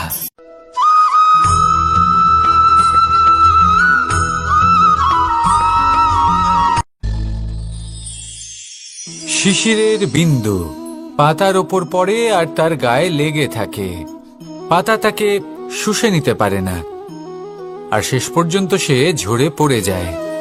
অন্যদিকে রয়েছে মেঘ এবং চাতক। এদের মধ্যে অনেক দূরত্ব থাকে। মেঘ থাকে আকাশে আর চাতক থাকে ধরিত্রীতে। কিন্তু যখন এই মেঘ থেকে বৃষ্টি ঝরে পড়ে, এই চাতক কিন্তু সেই জলই পান করে, নয়তো সে তৃষ্ণার্ত থেকে যায়। এবার অন্যদিকে দেখলাম শিশির বিন্দু আর পাতার এই সম্পর্ক। এরা খুব কাছাকাছি থাকে, ঘনিষ্ঠও থাকে।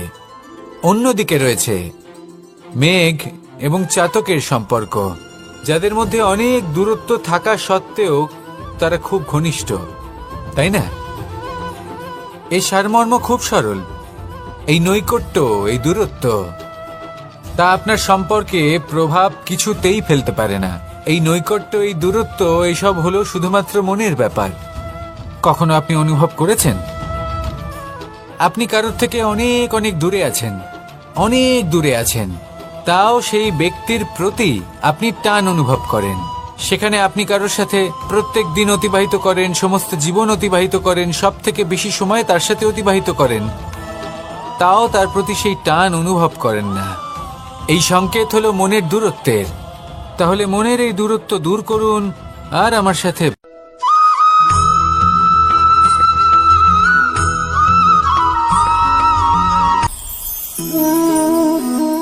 শক্তি এক অত্যন্ত বিচিত্র বস্তু, বা বলতে পারেন অনুভূতি।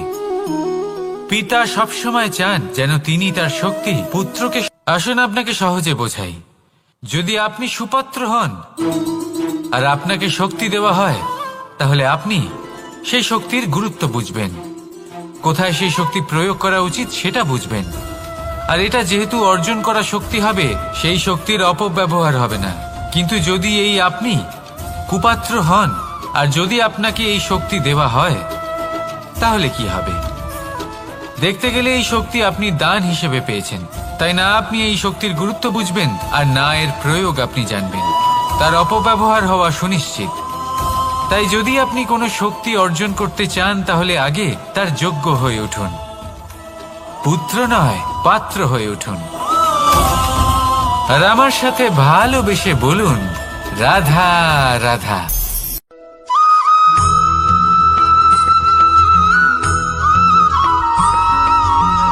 ভালো, শুধু ওনাদের কঠোর ব্যবহার দেখলে আমরা একটু ভয় পেয়ে যাই। এবার ওনাদের এই কঠোর ব্যবহার আমাদের ভালো না লাগলেও অত্যন্ত আবশ্যক, কারণ মাতার থেকে আমরা যে শক্তি লাভ করি তা যেন নিয়ন্ত্রণ হারিয়ে বিধ্বংসী না হয়ে ওঠে। আমরা যেন কোনো কুপথে না চলে যাই, আমরা কখনো যেন দোষ না করে ফেলি। শুধু সেই জন্য পিতা এবং গুরু একটু কঠোর হয়ে ওঠেন, এবং ওনাদের এই কঠোর আচরণ ভবিষ্যতে গিয়ে আমরা অবশ্যই বুঝতে পারি। জীবনে কিছু বছর আমরা এগিয়ে যাই আর তারপর আমরা বুঝতে পারি যে বাবা এবং গুরু আমাদের যথেষ্ট ভালোবাসতেন, কিন্তু ওনাদের ভালোবাসার বহিঃপ্রকাশ আলাদা।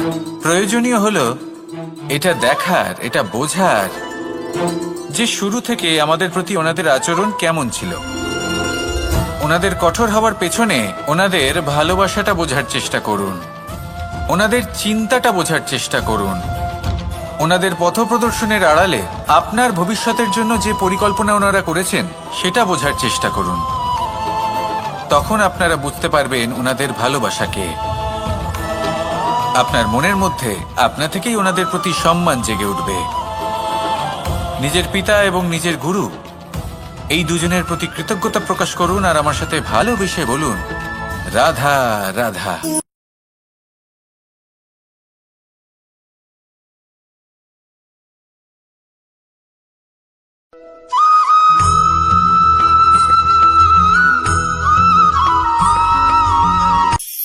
কখনো কোনো বাগানের কোনো বৃক্ষকে দেখেছেন যেখানে সুগন্ধি ফুল থাকে, রসালো ফল থাকে?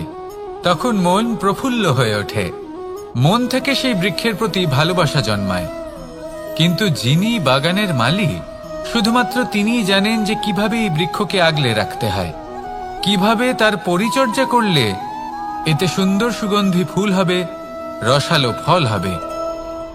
কখনো কখনো প্রয়োজনের থেকে বেশি রোদ পেলে এই বৃক্ষগুলি শুকিয়ে যায়, প্রয়োজনের থেকে কম রোদ পেলেও এই বৃক্ষ কিন্তু শুকিয়ে যায়। প্রয়োজনের থেকে কম জল যদি পায়, এই বৃক্ষ শুকিয়ে যেতে পারে। প্রয়োজনের থেকে অতিরিক্ত জল যদি পায়, তখনও এই বৃক্ষের শিকড়গুলি নষ্ট হয়ে যেতে পারে। এবার এটাই কিন্তু আমাদের সংসারের সাথেও হয়। আমাদের সংসারের সকল প্রতিভাশালী ব্যক্তি, যেমন লেখক, বিচারক, প্রবক্তা, যোদ্ধা, এদের সবার ক্ষেত্রে এই কথাটাই প্রযোজ্য। যদি বেশি প্রশংসা করা হয়, তাহলেও এরা হারিয়ে যাবেন।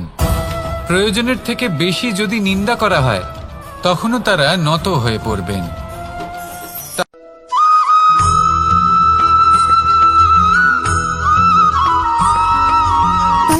সুখ, দুঃখ এবং শক্তি, এই তিন হলো এই সংসারের ত্রিদেবের মতো। আমাদের জীবনে যা কিছু ঘটছে এই তিনটির ভিত্তির উপরেই হচ্ছে। আসলে এই সংসারের একটা নিয়ম আছে, যখনই আপনি কিছু লাভ করেন, এই সংসার আপনার পরীক্ষা নেয়। এটা জানার জন্য আপনার পরীক্ষা নেয় যে আপনি যা কিছুই লাভ করেছেন, আপনি কি আদৌ সেটার যোগ্য কিনা। ঠিক সেইভাবেই এই সুখ, দুঃখ এবং শক্তি আপনার পরীক্ষা নিয়ে থাকে। যখন সুখ আসে, তখন সে আপনার পরীক্ষা নেয় যে আপনার মধ্যে অহংবোধ জাগ্রত হয়নি তো। যদি অহংবোধ চলে আসে, তাহলে সুখ সেখানেই সঙ্গ ত্যাগ করে। দুঃখ আপনার ধৈর্যের পরীক্ষা নিতে থাকে, আর যদি আপনার মধ্যে ধৈর্য না থাকে, তাহলে এটা আপনাকে আরো বেশি দুঃখের গভীর অন্ধকারে ঠেলে দেবে। সেখানে শক্তি পরীক্ষা নেয় আপনার বিনম্রতার। যদি আপনি বিনম্র না হন, তাহলে হয় এই শক্তি আপনার সঙ্গ ত্যাগ করবে, নয় এই শক্তি বিনম্রতার অভাবে আপনার পতনের কারণ হতে পারে। এই সংসারে যে কোনো ব্যক্তি যিনি এই পরীক্ষায় উত্তীর্ণ হয়ে থাকেন, এই জীবনে তিনি সাফল্য লাভ করেন। আসুন আমার সাথে ভালোবেসে বলুন, রাধা রাধা।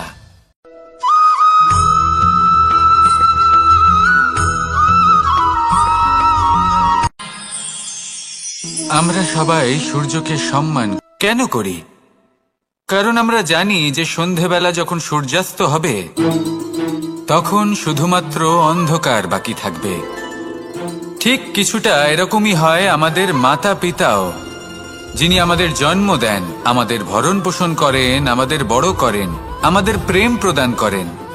কখনো কখনো তাদের মুখ থেকে কটু কথা নিঃসৃত হয়, আমাদের দুঃখ হয়, কিন্তু তখন আমাদের এটা বোঝা উচিত এগুলি নিঃসৃত হচ্ছে আমাদেরই মঙ্গলের জন্য। যেমন সূর্যদেব, উনিও উত্তাপ দিয়ে থাকেন আমাদেরই মঙ্গলের জন্য, যাতে ফসল পাকতে পারে, যাতে জল বাষ্প হয়ে মেঘ হতে পারে, বৃষ্টি হতে পারে, আর এই সংসারে নিরন্তর জলের প্রবাহ থাকে। আমাদের মাতা পিতা, তাদের কঠোর আচরণ, তাদের কঠোর অনুশাসনের পেছনে লুকিয়ে থাকে ওনাদের ভালোবাসা। আমাদের তা বুঝতে হবে, সসম্মানে ওনাদের গ্রহণ করতে হবে। কারণ ঠিক সূর্যাস্তের পরে যেমন চতুর্দিক অন্ধকারচ্ছন্ন হয়ে যায়, তেমনি আমাদের জীবন থেকে যখন আমাদের মাতা পিতা চলে যায়, তখন আমাদের জীবনেও শুধু এবং শুধুমাত্র অন্ধকারই ছেয়ে থাকে। সেই জন্য নিজের মাতা পিতাকে সম্মান করুন, ওনাদের ভালোবাসা প্রদান করুন। এই মন আর এই জীবন প্রসন্ন হয়ে বলবে, রাধা রাধা।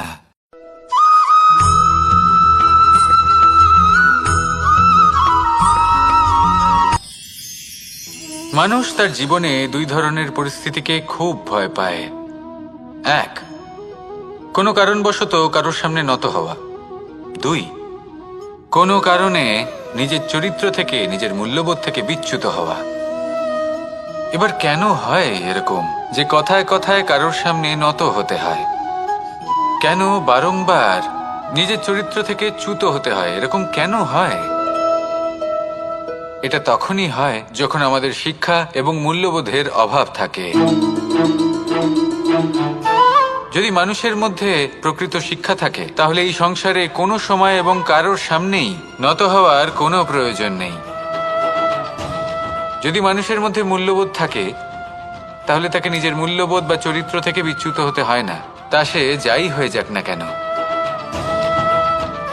কোনো বালককে যদি জন্ম থেকেই সুশিক্ষার অধিকারী করা হয়, শিক্ষিত করা হয়, মূল্যবোধের অধিকারী করা হয়, তবে সে এই সংসারে এমন কর্ম করবে যাতে সে নিজেকে, নিজের পরিবারকে, সমগ্র সমাজকে গর্বিত করতে পারে।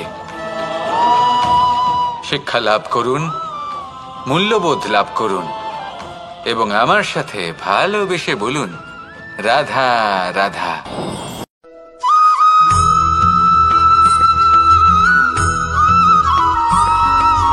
কথায় আছে, প্রত্যেক পুত্র তার পিতার প্রতিচ্ছবি হয়, আর সমস্ত প্রতিচ্ছবি চায় যেন সে তার অস্তিত্ব প্রাপ্ত করতে পারে। পুত্র চায় সে যেন তার পিতার মতো হয় বা কখনো কখনো তার থেকেও শ্রেষ্ঠ হয়। সেটা কোনো অনুচিত ব্যাপার নয়। অনুচিত তখন হয় যখন পুত্র নিজের পিতার মতো হবার স্বপ্ন পূরণ করতে গিয়ে বা তার থেকেও শ্রেষ্ঠ হওয়ার স্বপ্ন পূরণে অনুচিত পথের আশ্রয় নেয়। কারণ তারপরে সে তার পিতার গুণগুলি আত্মসাৎ করতে চায় না।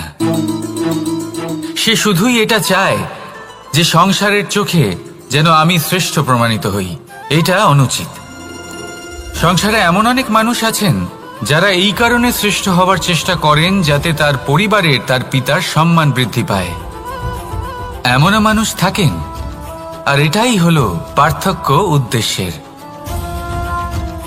মনে রাখবেন, যদি আপনার উদ্দেশ্য শুভ হয় তাহলে পথও শুভ হবে, যদি আপনার উদ্দেশ্য অশুভ হয় তাহলে পথও অশুভ হবে। তাহলে নিজের পিতার মতো হবার চেষ্টা অবশ্যই করুন, তার থেকেও শ্রেষ্ঠ হওয়ার চেষ্টা অবশ্যই করুন, কিন্তু মনে রাখবেন আপনার সংকল্প আর আপনার উদ্দেশ্য এই দুই শুভ হওয়া উচিত। তাহলে আসুন আর আমার সাথে ভালোবেসে বলুন, রাধা রাধা।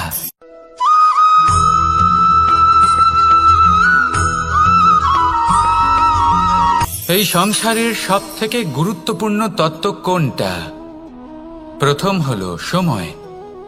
জন্ম থেকে মৃত্যু পর্যন্ত এই যে সময়, এটাই তো হলো জীবন। দ্বিতীয় হলো জীবন, যাতে আমরা সময়ের সদ্ব্যবহার করি, শ্রেষ্ঠ থেকে শ্রেষ্ঠতর কাজ করার চেষ্টা করি। বহু বছরের এই পরম্পরা, এই সংস্কৃতিকে এগিয়ে নিয়ে যাওয়ার চেষ্টা করি। এই সংসারে আমরা অংশগ্রহণ করতে চেষ্টা করি। তৃতীয় হলো ধন, সেই ধন যা প্রত্যেক ব্যক্তি অর্জন করতে চেষ্টা করেন। এবার এই তিনটি তত্ত্বের মধ্যে একটা সামঞ্জস্য আছে, সমান ব্যাপার আছে। সে ধনই হোক বা সময় হোক বা হোক জীবন। আর সেই সমান ব্যাপার হলো যে যদি আপনি এটা গণনা করতে থাকেন তাহলে তা কমতে থাকে, যদি আপনি এটা ব্যবহার করেন তাহলে তা বাড়তে থাকে। একে সংগঠিত করে রাখতে চেষ্টা করলে এ হাত থেকে ফসকে যায়, কিন্তু যদি আপনি একে সামলে রাখতে শিখে যান তাহলে এমন কাজ করবেন যাতে সংসারের সাথে সাথে পরবর্তী প্রজন্ম লাভবান হবে। যদি কিছু শিখতে চান তাহলে সামলাতে শিখুন, গণনা করা বা সংগঠিত করা নয়। আসুন আর আমার সাথে ভালোবেসে বলুন, রাধা রাধা।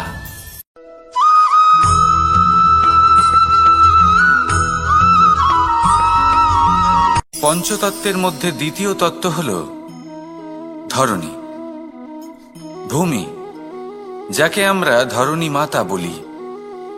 এই ধরণী ধৈর্য ধারণ করে, আর এর ওপরেই আমাদের সমগ্র সংসার নির্ভরশীল।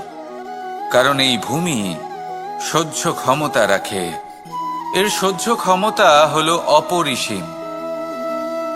সন্তান যতই আঘাত প্রদান করুক না কেন, প্রেম পূর্বক সহ্য করে, আর তার বদলে অমূল্য রত্ন প্রদান করে। সন্তান যদি হাল চালায় তাহলে তার বদলে তাকে অন্ন প্রদান করে। এটাই হলো ধরণী। এবার এর থেকে আমরা কি শিক্ষা পেতে পারি? এটাই যে কারোর জন্য কিছু করা বা কাউকে কিছু দেওয়া মনে কোনো কামনা ছাড়াই। আর এই কথাটা বুঝে যান, যদি কারোর জন্য কামনা না রেখে বা কোনো পাওয়ার আশা না রেখে কারোর জন্য কিছু করেন বা কারোকে কিছু দেন, যদি এটা আপনি শিখতে পারেন তবে আপনি ভালোবাসতে শিখে গেছেন।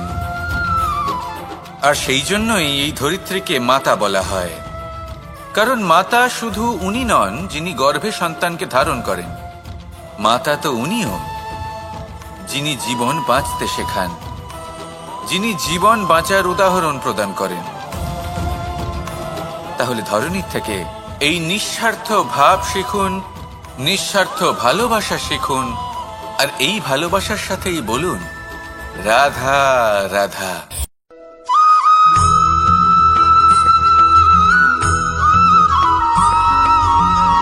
এই সংসারে কোনো বস্তু হোক বা ব্যক্তি হোক, তার একার গুরুত্ব কিন্তু খুব বেশি নয়।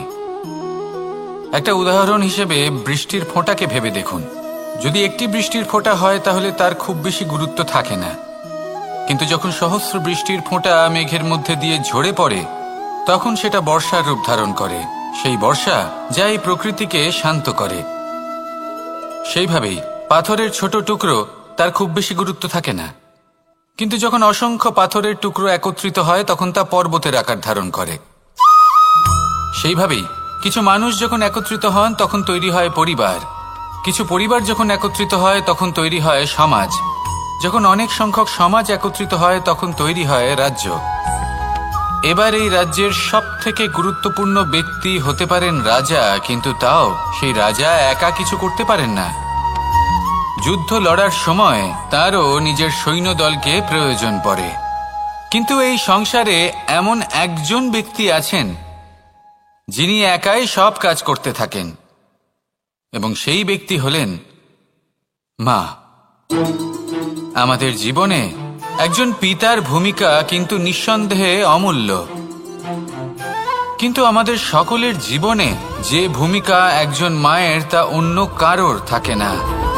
একজন মা একাই সন্তানকে বড় করতে পারেন, সংস্কারী করে তুলতে পারেন, তার জন্য পরিশ্রম করেন। আর এত কিছু কাজ করার পরেও তার কাজের জন্য তিনি প্রশংসা অবশ্য পান না। উল্টে যদি সেই সন্তান অনুচিত পথে চালিত হয়, অনুচিত কর্ম করে, তখন সেই মাকেই অপবাদের পাত্র হয়ে উঠতে হয়। আমাদের জীবনে মায়ের যোগদান কতটা সেটা বুঝুন। আপনাকে বড় করে তোলার জন্য উনি কতটা পরিশ্রম করেছেন সেটা বুঝুন। আজ থেকে, এখন থেকে, এই মুহূর্ত থেকে মাকে সম্মান করতে শিখুন। যখন সময় পাবেন, যখন সুযোগ হবে, তখন তার প্রশংসা করুন, ওনারও ভালো লাগবে। আর মায়ের এই মমতার জন্য, তার এই ভূমিকার জন্য আসুন সবাই মিলে আমরা তাকে প্রণাম করি, আর সকলে মিলে ভালোবেসে বলি রাধা রাধা।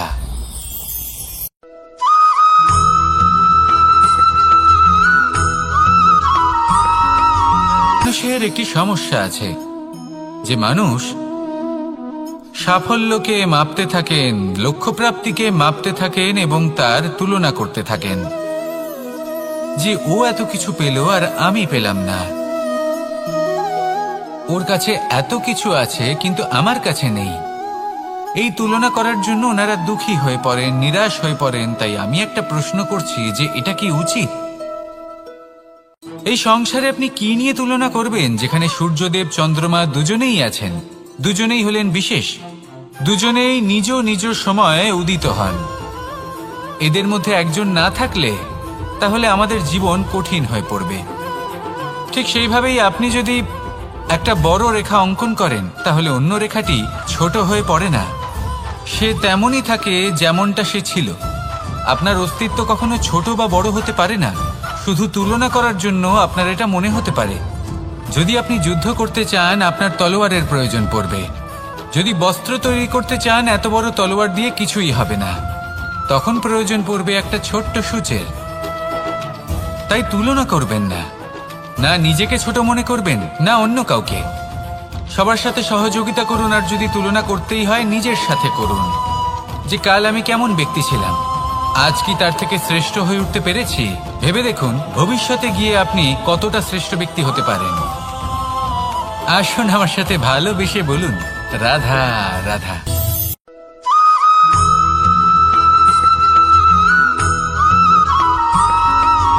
জীবনে অগ্রসর হওয়ার জন্য আমাদের কাকে প্রয়োজন হয়? মাতা পিতা, বন্ধু, প্রেম, সাহায্য, অর্থ, পরিশ্রম, আশা। ভিন্ন ভিন্ন মানুষ ভিন্ন ভিন্ন বিকল্প চয়ন করে। যদি আমি আপনাকে বলি তাহলে জয় আর পরাজয়ের মন্ত্র দুটো শব্দের উপর নির্ভর করে, মেনে নেওয়া আর দৃঢ় হওয়া। যদি মেনে নেন তাহলে হেরে যাবেন, যদি দৃঢ় হন তাহলে নিশ্চিত রূপে জয়ী হবেন। যদি কখনো আপনি ক্লান্ত হয়ে ওঠেন, আপনি দুঃখী হন, পুরোপুরি ভেঙে পড়েছেন, তখন মেনে নেবেন না যে আপনি ভেঙে পড়েছেন, নয়তো হেরে যাবেন। তখন উল্টে স্থির করবেন যে যাই হয়ে যাক না কেন আমি জয়ী হবই। আর আপনি দেখবেন যে জয় নিশ্চিত রূপে আপনার কাছেই আসবে। তাহলে এই কথা মনে রাখবেন আর আমার সাথে ভালোবেসে বলবেন, রাধা রাধা।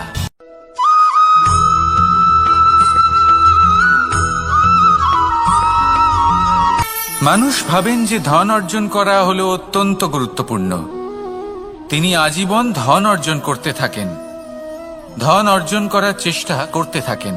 সে যাই হয়ে যাক না কেন পরিশ্রম করতে থাকেন। স্বাস্থ্যের দিকে নজর দেন না, না উচিত সময় খাবার খান, না উচিত সময় ঘুমোতে যান, না পর্যাপ্ত সময় পর্যন্ত ঘুমন, কিছুই না। ধন অর্জন করতেই থাকেন। আর কিছু সময় পরে যখন তিনি অসংখ্য ধন লাভ করে ফেলেন, তখন তার সাথে ওনার শরীরে অনেক রোগ বাসা বাঁধে।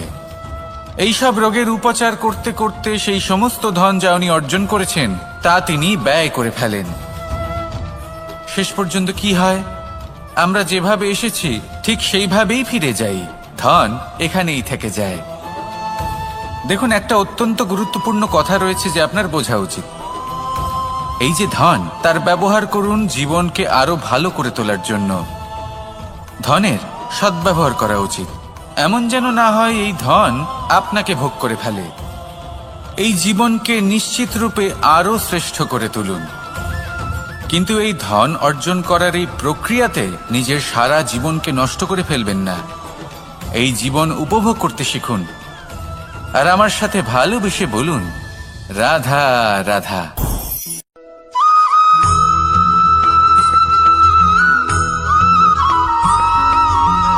এই সংসারে সব থেকে বেশি কোমল বস্তু হলো রেশম। এই রেশম এতটাই কোমল হয় যে এর পুরো একটা থান শুধুমাত্র একটা হাতে ধরা সম্ভব। কখনো ভেবে দেখেছেন এই রেশম কিভাবে হয়? একটি কীট তার লালার দ্বারা উৎপন্ন হয়। এই কীট সেই রেশমকে পাক দিতেই থাকে আর আস্তে আস্তে তার মধ্যেই জড়িয়ে পড়ে। শেষে ওর এই সুন্দর অমূল্য সৃষ্টি রেশমের এই সুতো, তার নির্মাণ কার্য পূর্ণ হয়, কিন্তু তাতেই ও নিজে বন্দী হয়ে যায়। নিজেরই মায়াজালের এই বন্দী গৃহে নিজেই ফেঁসে যায়।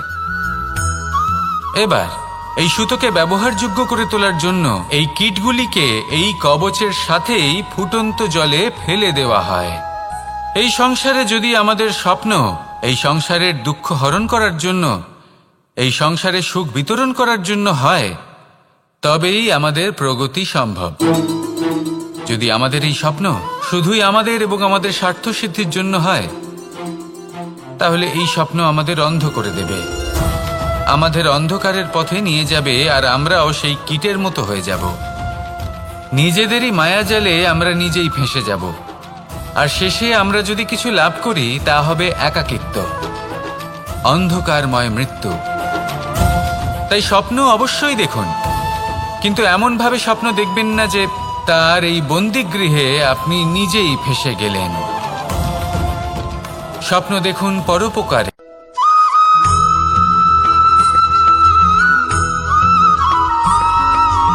কথায় আছে, প্রত্যেক পুত্র তার পিতার প্রতিচ্ছবি হয়, আর সমস্ত প্রতিচ্ছবি চায় যেন সে তার অস্তিত্ব প্রাপ্ত করতে পারে। পুত্র চায় সে যেন তার পিতার মতো হয়, বা কখনো কখনো তার থেকেও শ্রেষ্ঠ হয়। সেটা কোনো অনুচিত ব্যাপার নয়।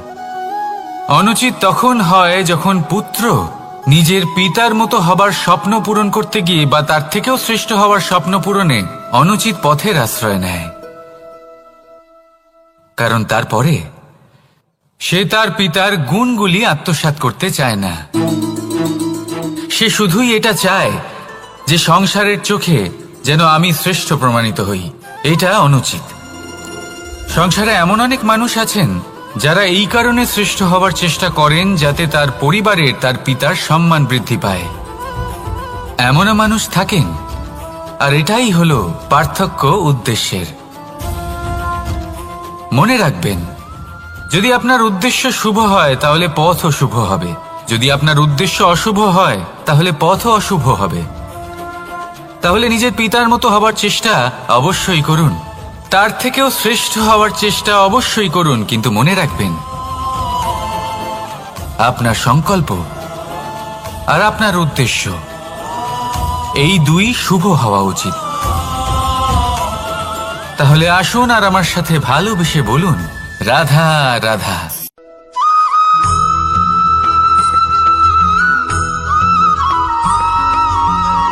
মানুষ ভাবেন যে ধন অর্জন করা হলো অত্যন্ত গুরুত্বপূর্ণ। তিনি আজীবন ধন অর্জন করতে থাকেন, ধন অর্জন করার চেষ্টা করতে থাকেন। সে যাই হয়ে যাক না কেন, পরিশ্রম করতে থাকেন। স্বাস্থ্যের দিকে নজর দেন না, না উচিত সময় খাবার খান, না উচিত সময় ঘুমোতে যান, না পর্যাপ্ত সময় পর্যন্ত ঘুমন, কিছুই না। ধন অর্জন করতেই থাকেন, করতেই থাকেন। আর কিছু সময় পরে যখন তিনি অসংখ্য ধন লাভ করে ফেলেন, তখন তার সাথে ওনার শরীরে অনেক রোগ বাসা বাঁধে। এইসব রোগের উপচার করতে করতে সেই সমস্ত ধন যা উনি অর্জন করেছেন তা তিনি ব্যয় করে ফেলেন। শেষ পর্যন্ত কি হয়? আমরা যেভাবে এসেছি ঠিক সেইভাবেই ফিরে যাই, ধন এখানেই থেকে যায়। দেখুন, একটা অত্যন্ত গুরুত্বপূর্ণ কথা রয়েছে যে আপনার বোঝা উচিত। এই যে ধন, তার ব্যবহার করুন জীবনকে আরো ভালো করে তোলার জন্য। ধনের সদ্ব্যবহার করা উচিত, এমন যেন না হয় এই ধন আপনাকে ভোগ করে ফেলে। এই জীবনকে নিশ্চিত রূপে আরো শ্রেষ্ঠ করে তুলুন। কিন্তু এই ধন অর্জন করার এই প্রক্রিয়াতে নিজের সারা জীবনকে নষ্ট করে ফেলবেন না। এই জীবন উপভোগ করতে শিখুন, আর আমার সাথে ভালোবেসে বলুন, রাধা রাধা।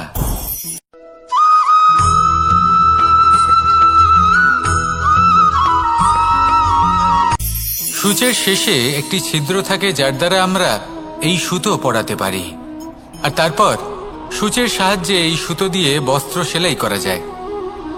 কিন্তু যদি সুতোটা সোজা করে ধরা না হয় তাহলে সূচে কখনো এই সুতো পরানোই সম্ভব নয়। যদি এতে কোনো গিঁট পড়ে তখন তা কখনোই এই ছিদ্র দ্বারা প্রবেশ করা সম্ভব নয়। ঠিক এইভাবেই যদি আপনি কারোর জীবনে প্রবেশ করতে চান, কারোর অন্তরে প্রবেশ করতে চান, তাহলে আপনাকেও সহজ থাকতে হবে। এতে কোনো গিঁট থাকলে চলবে না, অর্থাৎ মনে যাতে কোনো মালিন্য না থাকে, যেন কোনো কুচিন্তা না থাকে। যদি এসব থাকে তাহলে আপনি কখনো কারোর জীবনে প্রবেশ করতে পারবেন না। আর যদি কোনোভাবে আপনি প্রবেশ করেও যান তাহলে তার মনে ঘর করতে পারবেন না। নিজেকে এই সুতোর মতন করে তুলুন, সহজ। মনে যেন কোনো কুচিন্তা না থাকে, সবার প্রতি যেন সদ্ভাবনা থাকে, শুভ চিন্তা থাকে। এমনটা করতে থাকুন। এমন একটা দিন আসবে যেদিন এই সমস্ত সংসারের ব্যক্তির মনে আপনি বাস করবেন, আর তখন এই মন প্রসন্ন হয়ে বলবে, রাধা রাধা।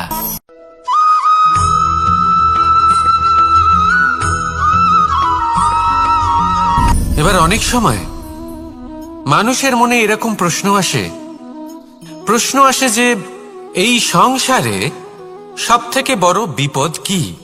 কেউ বলে ধর্ম সংকট, আবার কেউ বলে প্রাণের উপর আসা সংকট। প্রত্যেক মানুষের জীবনে বিভিন্ন সংকট আসে, আর এই সমস্ত সংকট অত্যন্ত বিচিত্র হতে পারে। এই সমস্ত সংসার হলো সংকট দ্বারা পরিপূর্ণ। ঠিক আছে, আপনাকে একটা উদাহরণ দিই। একজন ধনী ব্যক্তি, এবার ওনার জীবনে সংকট কি হতে পারে? সংকট এটাই যে কেউ তার সম্পত্তি চুরি না করে নেয়, আমরা বুঝতে পারছি। এবার একজন চোর, তার জীবনে সংকট কি হতে পারে? যে চুরি করার সময় সে যদি তার একটা কাশি চাপতে না পারে, তাহলে সে ধরা পড়ে যেতে পারে, ঠিক কিনা? আবার অনেক সময় এমনও হয় যে যার জন্য আমি সংকট, সেও আমার কাছে সংকট। যেমন এই পরিস্থিতিতে দেখুন, সংকট হলো সংকট, এ তো জীবনে থাকবে, কিন্তু এর সম্মুখীন কিভাবে হওয়া যায়? খুব সরল, সব এটার ওপর নির্ভর করে, মনের ওপর। এই মনকে নিয়ন্ত্রণ করলে সব ঠিক থাকবে। এবার যদি ধনী ব্যক্তি মনকে নিয়ন্ত্রণ করে ফেলেন, নিজের অর্থের ব্যবহার শুভ কাজের জন্য, সমাজের সেবার জন্য বিকাশ করতে করেন, ওই অর্থকে একত্রিত করে না রাখেন, তাহলে চুরির সমস্যা, এই সংকট সেখানেই কেটে যাবে। এবার যদি কথা বলি সেই চোরের, তাহলে চোর যদি নিজের মনকে সংযত করে নেয়, যদি নিজের কর্মকে নিয়ন্ত্রণ করতে পারে, তাহলে এমন কোনো স্বর নেই, এমন কোনো স্বর নেই যা ওকে ধরা পড়তে বাধ্য করবে। সেই জন্য জীবনে সংকট যতই আসুক, যত বড়ই সংকট আসুক না কেন, কবচ হলো একটাই, আর এই কবচের নাম হলো আত্মনিয়ন্ত্রণ। নিজের মনকে নিয়ন্ত্রণে রাখতে শিখুন। এটা নিজের জীবনে প্রয়োগ করে তো দেখুন। যদি আপনি করতে পারেন, তবে আপনি দেখবেন যে সংকট তো জীবনে আসা যাওয়া করে, কিন্তু সেই সংকটগুলির সম্মুখীন আপনি এইভাবে করতে পারবেন। তাহলে সেটাই করুন, আর আমার সাথে ভালোবেসে বলুন, রাধা রাধা।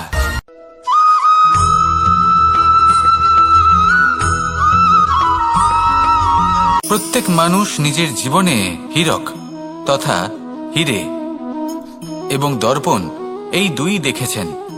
এই দুই হলো সাদা, এবং এরা দুজনেই আলোর প্রতিফলন ঘটায়, এবং এরা দুজনেই উজ্জ্বল হয়ে ওঠে।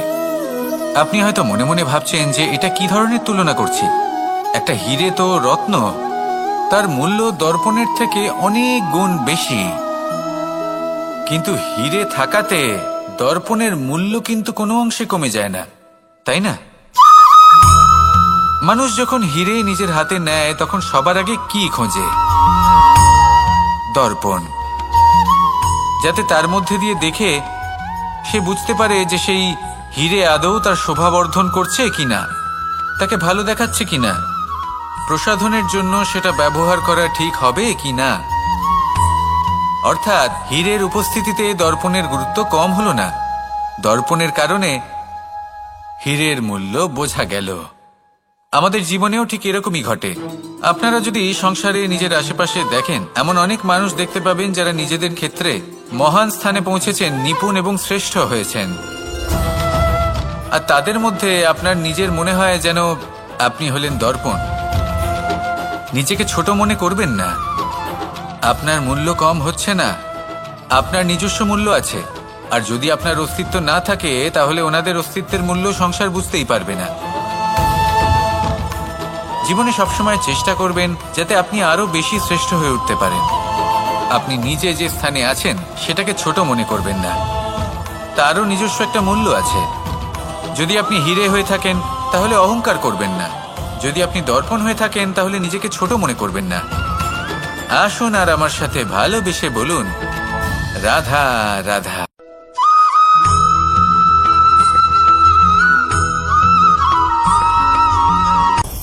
আপনি কখনো পর্বতের শিখরে উঠেছেন? আপনি দেখতে পাবেন পর্বতের পদতলে প্রচুর সুন্দর ফুল রয়েছে, সবুজ বনানী রয়েছে।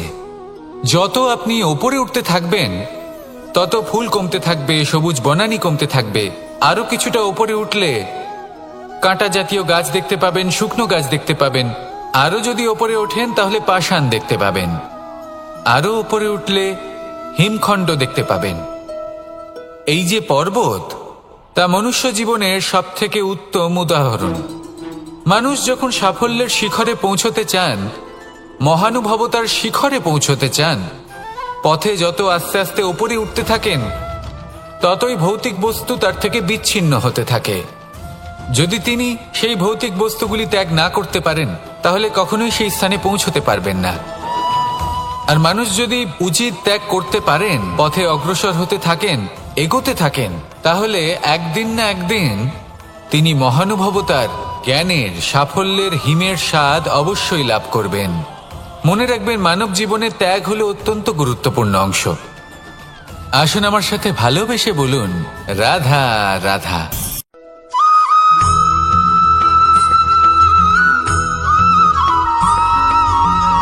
পিতা আর পুত্রের সম্পর্ক অত্যন্ত মধুর হয়ে থাকে।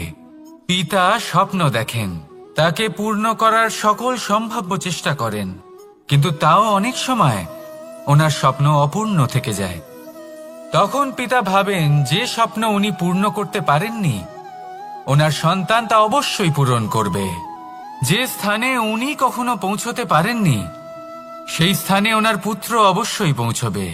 পিতা নিজের সন্তানের ভবিষ্যৎ নিয়ে সেই স্বপ্ন দেখেন, আর যখন সেই সন্তান সামনে এগোতে থাকে, তখন তার দুঃখ হয় না, বরং গর্ব হয়। ওনার ভালো লাগে এটা দেখে যে ওনার সন্তান অনেক উন্নতি করছে। কিন্তু যখন সন্তান নিজের অভিভাবকের শক্তি দেখে, তার যশ দেখে হিংসা করতে থাকে, সমস্যা সেইখানেই শুরু হয়। সেই জন্য সকল সন্তানকে এটা মনে রাখতে হবে, দেখুন, পুত্র হবার সুবাদে, এক সন্তান হবার সুবাদে এটা হলো আপনার অধিকার যে আপনি আপনার পিতার থেকে বেশি উন্নতি করবেন। আপনার পিতাও এটাই চান, কিন্তু সুস্থভাবে এটা করুন। একটা রেখা টেনে নিন, যাতে আপনি তাতে এগোতে পারেন আর আপনার পিতার তাতে গর্ববোধ হয়, আর সেই বিষয়ে দুঃখ না হয় যে আমার সন্তান আমাকেই ছোট করার চেষ্টা করছে। ইতিহাস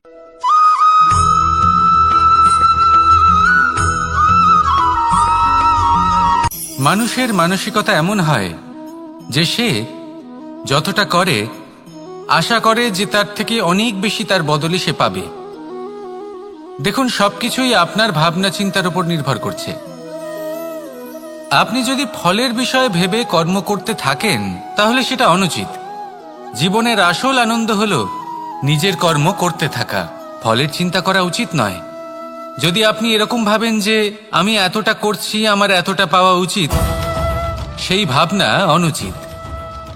যদি আপনি সেবার মানসিকতা নিয়ে কর্ম করতে থাকেন, কর্মচক্রে প্রবাহিত হন, যদি আপনি এমন ভাবনা রাখেন যে আমি এতটা পাচ্ছি, তাই এর থেকে অনেক বেশি আমি কর্ম করব, তাহলে নিশ্চিতরূপে আপনি যতটা করছেন তার থেকে অনেক বেশি আপনি পাবেন। আপনার আশার থেকে অনেক বেশি আপনি পাবেন। শুধু জীবনে অনেক বেশি কাজ করতে থাকুন, ফলের চিন্তা করবেন না।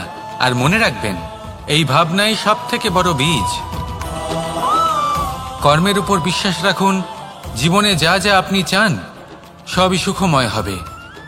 আসুন আর আমার সাথে ভালোবেসে বলুন, রাধা রাধা।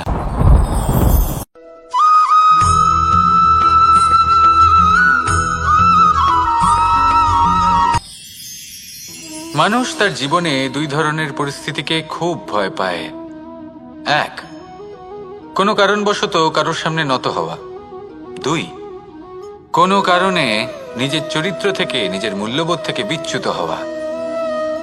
এবার কেন হয় এরকম যে কথায় কথায় কারোর সামনে নত হতে হয়? কেন বারংবার নিজের চরিত্র থেকে চ্যুত হতে হয়? এরকম কেন হয়? এটা তখনই হয় যখন আমাদের শিক্ষা এবং মূল্যবোধের অভাব থাকে। যদি মানুষের মধ্যে প্রকৃত শিক্ষা থাকে, তাহলে এই সংসারে কোনো সময় এবং কারোর সামনেই নত হওয়ার কোনো প্রয়োজন নেই। যদি মানুষের মধ্যে মূল্যবোধ থাকে, তাহলে তাকে নিজের মূল্যবোধ বা চরিত্র থেকে বিচ্যুত হতে হয় না, তা সে যাই হয়ে যাক না কেন। কোনো বালককে যদি জন্ম থেকেই সুশিক্ষার অধিকারী করা হয়, শিক্ষিত করা হয়, মূল্যবোধের অধিকারী করা হয়, তবে সে এই সংসারে এমন কর্ম করবে যাতে সে নিজেকে, নিজের পরিবারকে, সমগ্র সমাজকে গর্বিত করতে পারে। শিক্ষা লাভ করুন, মূল্যবোধ লাভ করুন এবং আমার সাথে ভালোবেসে বলুন, রাধা রাধা।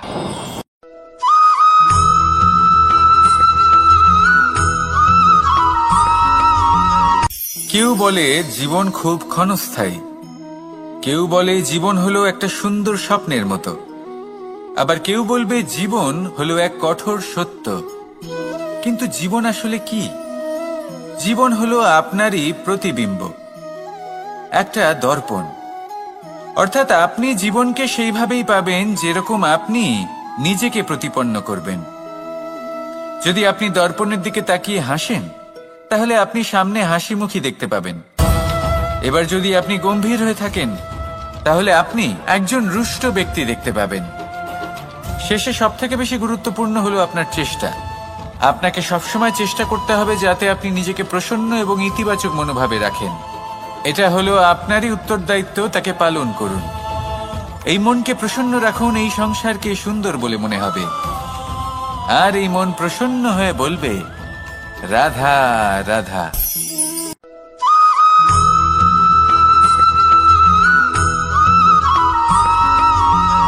আপনি কখনো কোনো বাজকে নিজের বাসা বানাতে দেখেছেন?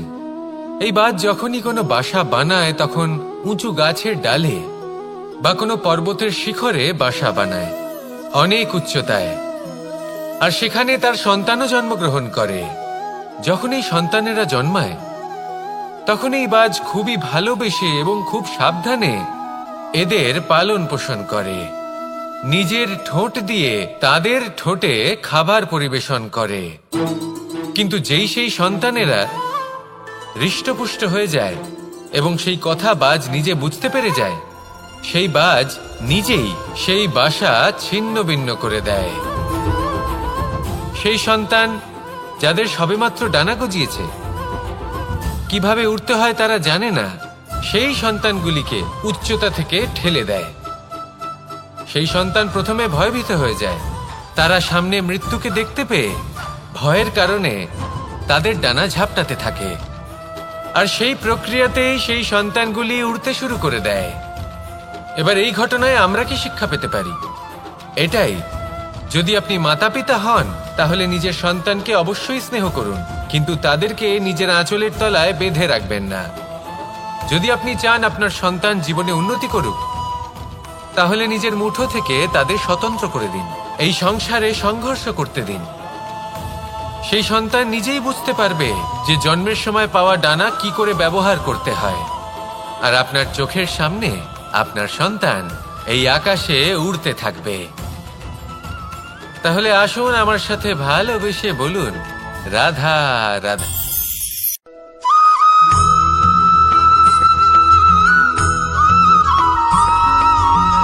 এবার অনেক সময় মানুষের মনে এরকম প্রশ্ন আসে যে এই সংসারে সবথেকে বড় বিপদ কি? কেউ বলে ধর্ম সংকট, আবার কেউ বলে প্রাণের উপর আসা সংকট। প্রত্যেক মানুষের জীবনে বিভিন্ন সংকট আসে, আর এই সমস্ত সংকট অত্যন্ত বিচিত্র হতে পারে। এই সমস্ত সংসার হলো সংকট দ্বারা পরিপূর্ণ। ঠিক আছে, আপনাকে একটা উদাহরণ দিই। একজন ধনী ব্যক্তি, এবার ওনার জীবনে সংকট কি হতে পারে? সংকট এটাই যে কেউ তার সম্পত্তি চুরি না করে নেয়, আমরা বুঝতে পারছি। এবার একজন চোর, তার জীবনে সংকট কি হতে পারে? যে চুরি করার সময় সে যদি তার একটা কাশি চাপতে না পারে, তাহলে সে ধরা পড়ে যেতে পারে, ঠিক কিনা? আবার অনেক সময় এমনও হয় যে যার জন্য আমি সংকট, সেও আমার কাছে সংকট। যেমন এই পরিস্থিতিতে দেখুন, সংকট হলো সংকট, এ তো জীবনে থাকবে, কিন্তু এর সম্মুখীন কিভাবে হওয়া যায়? খুব সরল। সব এটার ওপর নির্ভর করে, মনের ওপর। এই মনকে নিয়ন্ত্রণ করলে সব ঠিক থাকবে। এবার যদি ধনী ব্যক্তি মনকে নিয়ন্ত্রণ করে ফেলেন, নিজের অর্থের ব্যবহার শুভ কাজের জন্য, সমাজের সেবার জন্য বিকাশ করতে করেন, ওই অর্থকে একত্রিত করে না রাখেন, তাহলে চুরির সমস্যা, এই সংকট সেখানেই কেটে যাবে। এবার যদি কথা বলি সেই চোরের, তাহলে চোর যদি নিজের মনকে সংযত করে নেয়, যদি নিজের কর্মকে নিয়ন্ত্রণ করতে পারে, তাহলে এমন কোনো স্বর নেই, এমন কোনো স্বর নেই যা ওকে ধরা পড়তে বাধ্য করবে। সেই জন্য জীবনে সংকট যতই আসুক, যত বড়ই সংকট আসুক না কেন, কবচ হলো একটাই, আর এই কবচের নাম হলো আত্মনিয়ন্ত্রণ। নিজের মনকে নিয়ন্ত্রণে রাখতে শিখুন। এটা নিজের জীবনে প্রয়োগ করে তো দেখুন। যদি আপনি করতে পারেন তবে আপনি দেখবেন যে সংকট তো জীবনে আসা যাওয়া করে, কিন্তু সেই সংকটগুলির সম্মুখীন আপনি এইভাবে করতে পারবেন। তাহলে সেটাই করুন, আর আমার সাথে ভালোবেসে বলুন, রাধা রাধা।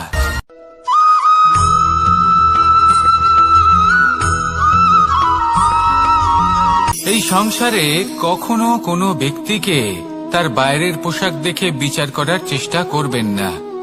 এটা খুব বড় ভুল করবেন। যেমন আমরা জীবনে অনেক সময় এমন করি, ধরুন কোথাও একটা গাছ দেখলাম, খুব বিশাল আকারের একটা গাছ, যেটা মাটির থেকে অনেক উঁচুতে পৌঁছে গেছে, যার বিশাল শাখা আছে। সেগুলো দেখে আমরা ভাবি যে এই গাছে হয়তো কত সুস্বাদু ফল আছে। আমরা সেই গাছের পরিচর্যা করতে থাকি। আবার অন্যদিকে হলো একটি তৃণ, যেটা মাটি থেকে কিছুটা উঁচুতে পৌঁছেছে, কিন্তু সেই তৃণর নিচে, মাটির নিচে অত্যন্ত সুস্বাদু ফল বা সবজি জন্ম নেয়, যা আমাদের স্বাস্থ্যের পক্ষে অত্যন্ত উপকারী। সেই জন্য কখনো আবরণ দেখে কাউকে বিচার করতে চেষ্টা করবেন না। তার বদলে এটা বোঝার চেষ্টা করুন যে আপনার সামনে যে ব্যক্তি আছে বা বস্তু আছে তার বিশেষত্ব কি। যদি এই বিশেষত্ব বোঝার ক্ষমতা আপনি অর্জন করেন, যদি এই শিল্প আপনি নিজের ভেতরে জাগ্রত করেন, তাহলে এই সংসারে বিশেষত্ব কি সেটা আপনি জানতে পারবেন। আর এই সমস্ত খেলা দৃষ্টি থেকে নয়, দৃষ্টিভঙ্গি থেকে জন্ম নেয়। দৃষ্টিভঙ্গি সবসময় শুভ রাখুন, আর আমার সাথে ভালোবেসে বলুন, রাধা রাধা।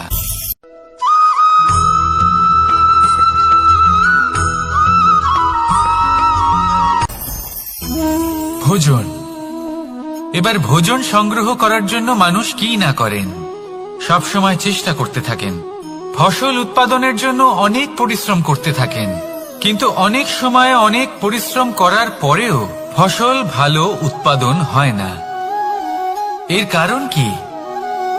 কারণ হলো এটাই যে আপনি পরিশ্রম হয়তো অনেক করেছেন, কিন্তু আপনার নজর তো সেই বীজের দিকে ছিলই না যা আপনি রোপণ করেছেন। সেই জন্য সব সময় কোনো বীজ রোপণ করার আগে তাকে পরখ করে দেখুন, তা অত্যন্ত আবশ্যক।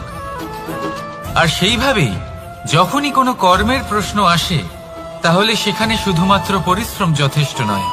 সেই কাজের প্রতি আপনার কর্তব্য কি, আপনার উদ্দেশ্য কি, সেটা জানা হলো অত্যন্ত গুরুত্বপূর্ণ।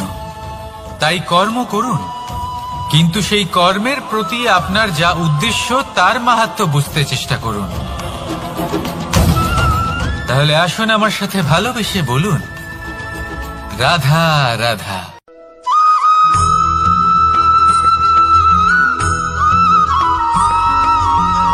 এই সংসারে কোনো বস্তু হোক বা ব্যক্তি হোক, তার একার গুরুত্ব কিন্তু খুব বেশি নয়।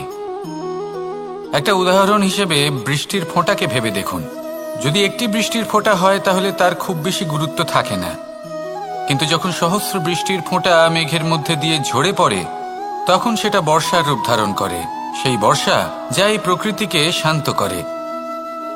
সেইভাবেই পাথরের ছোট টুকরো, তার খুব বেশি গুরুত্ব থাকে না, কিন্তু যখন অসংখ্য পাথরের টুকরো একত্রিত হয় তখন তা পর্বতের আকার ধারণ করে। সেইভাবেই কিছু মানুষ যখন একত্রিত হন তখন তৈরি হয় পরিবার, কিছু পরিবার যখন একত্রিত হয় তখন তৈরি হয় সমাজ, যখন অনেক সংখ্যক সমাজ একত্রিত হয় তখন তৈরি হয় রাজ্য। এবার এই রাজ্যের সবথেকে গুরুত্বপূর্ণ ব্যক্তি হতে পারেন রাজা, কিন্তু তাও সেই রাজা একা কিছু করতে পারেন না। যুদ্ধ লড়ার সময় তারও নিজের সৈন্যদলকে প্রয়োজন পড়ে। কিন্তু এই সংসারে এমন একজন ব্যক্তি আছেন যিনি একাই সব কাজ করতে থাকেন, এবং সেই ব্যক্তি হলেন মা। আমাদের জীবনে একজন পিতার ভূমিকা কিন্তু নিঃসন্দেহে অমূল্য। কিন্তু আমাদের সকলের জীবনে যে ভূমিকা একজন মায়ের তা অন্য কারোর থাকে না। একজন মা একাই সন্তানকে বড় করতে পারেন, সংস্কারী করে তুলতে পারেন, তার জন্য পরিশ্রম করেন। আর এত কিছু কাজ করার পরেও তার কাজের জন্য তিনি প্রশংসা অবশ্য পান না। উল্টে যদি সেই সন্তান অনুচিত পথে চালিত হয়, অনুচিত কর্ম করে, তখন সেই মাকেই অপবাদের পাত্র হয়ে উঠতে হয়। আমাদের জীবনে মায়ের যোগদান কতটা সেটা বুঝুন। আপনাকে বড় করে তোলার জন্য উনি কতটা পরিশ্রম করেছেন সেটা বুঝুন। আজ থেকে, এখন থেকে, এই মুহূর্ত থেকে মাকে সম্মান করতে শিখুন। যখন সময় পাবেন, যখন সুযোগ হবে, তখন তার প্রশংসা করুন, ওনারও ভালো লাগবে। আর মায়ের এই মমতার জন্য, তার এই ভূমিকার জন্য আসুন সবাই মিলে আমরা তাকে প্রণাম করি, আর সকলে মিলে ভালোবেসে বলি, রাধা রাধা।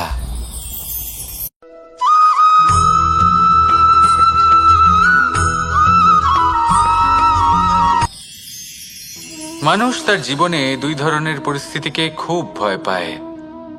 এক, কোনো কারণবশত কারোর সামনে নত হওয়া। দুই, কোনো কারণে নিজের চরিত্র থেকে, নিজের মূল্যবোধ থেকে বিচ্যুত হওয়া। এবার কেন হয় এরকম যে কথায় কথায় কারোর সামনে নত হতে হয়? কেন বারংবার নিজের চরিত্র থেকে চ্যুত হতে হয়? এরকম কেন হয়? এটা তখনই হয় যখন আমাদের শিক্ষা এবং মূল্যবোধের অভাব থাকে। যদি মানুষের মধ্যে প্রকৃত শিক্ষা থাকে, তাহলে এই সংসারে কোনো সময় এবং কারোর সামনেই নত হওয়ার কোনো প্রয়োজন নেই। যদি মানুষের মধ্যে মূল্যবোধ থাকে, তাহলে তাকে নিজের মূল্যবোধ বা চরিত্র থেকে বিচ্যুত হতে হয় না, তা সে যাই হয়ে যাক না কেন। কোনো বালককে যদি জন্ম থেকেই সুশিক্ষার অধিকারী করা হয়, শিক্ষিত করা হয়, মূল্যবোধের অধিকারী করা হয়, তবে সে এই সংসারে এমন কর্ম করবে যাতে সে নিজেকে, নিজের পরিবারকে, সমগ্র সমাজকে গর্বিত করতে পারে। শিক্ষা লাভ করুন, মূল্যবোধ লাভ করুন, এবং আমার সাথে ভালোবেসে বলুন, রাধা রাধা।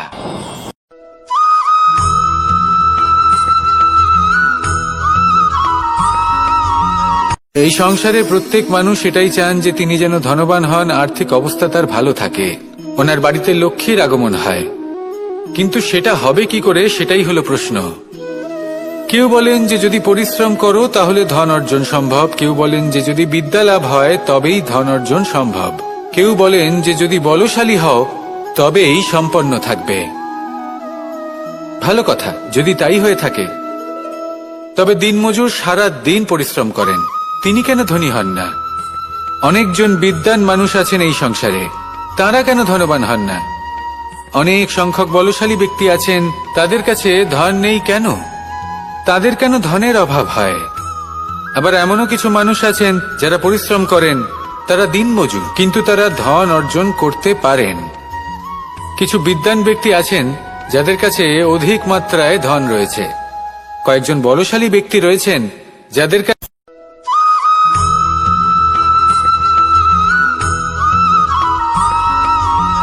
কথায় আছে যে এমন কোনো অক্ষর নেই যার দ্বারা কোনো মন্ত্র হয় না, এমন কোনো বনস্পতি নেই যা নিজেই একটা ঔষধি নয়, পৃথিবীর এমন কোনো ব্যক্তি নেই যার মধ্যে কোনো যোগ্যতা থাকে না। শুধু প্রয়োজন হলো যে ব্যক্তিকে আমরা খুঁজে চলেছি তাকে সঠিকভাবে চিনে নেওয়া। যদি তার যোগ্যতা, তার বিশেষত্ব আমরা বুঝতেই না পারি, তাহলে আর লাভ কি রইল? এই সংসারে এমন অনেক ব্যক্তি রয়েছেন যারা ছোট ছোট অসফলতার কারণে আপনাকে এটা বলে দেবে যে আপনি কোনো কাজের নন, আপনি হলেন মূর্খ, আপনি কিছুই করতে পারবেন না। এইসব কথায় কখনোই বিশ্বাস করবেন না, কারণ আপনি এবং প্রত্যেকটি জীব এই পরমাত্মা এবং এই প্রকৃতির সৃষ্টি, যা অত্যন্ত বিশেষ। যদি আপনাকে উদাহরণ দিই, তাহলে একদিকে আছে তরোয়াল, একটা বড় লম্বা তরোয়াল, যার দ্বারা যুদ্ধ করা যায়, জয়লাভ করা যায়। আর অন্যদিকে রয়েছে একটা ছোট্ট সূচ, কিন্তু যে কাজ একটা ছোট্ট সূচ করতে পারে তা একটা তরোয়াল দ্বারা সম্ভব নয়। এর অর্থ হলো এটাই যে প্রত্যেকটা রচনা অত্যন্ত অমূল্য এবং অত্যন্ত বিশেষ হয়। তাহলে বিশ্বাস রাখুন যে আপনি অত্যন্ত বিশেষ একজন, আর প্রেমের সাথে বলুন রাধা রাধা।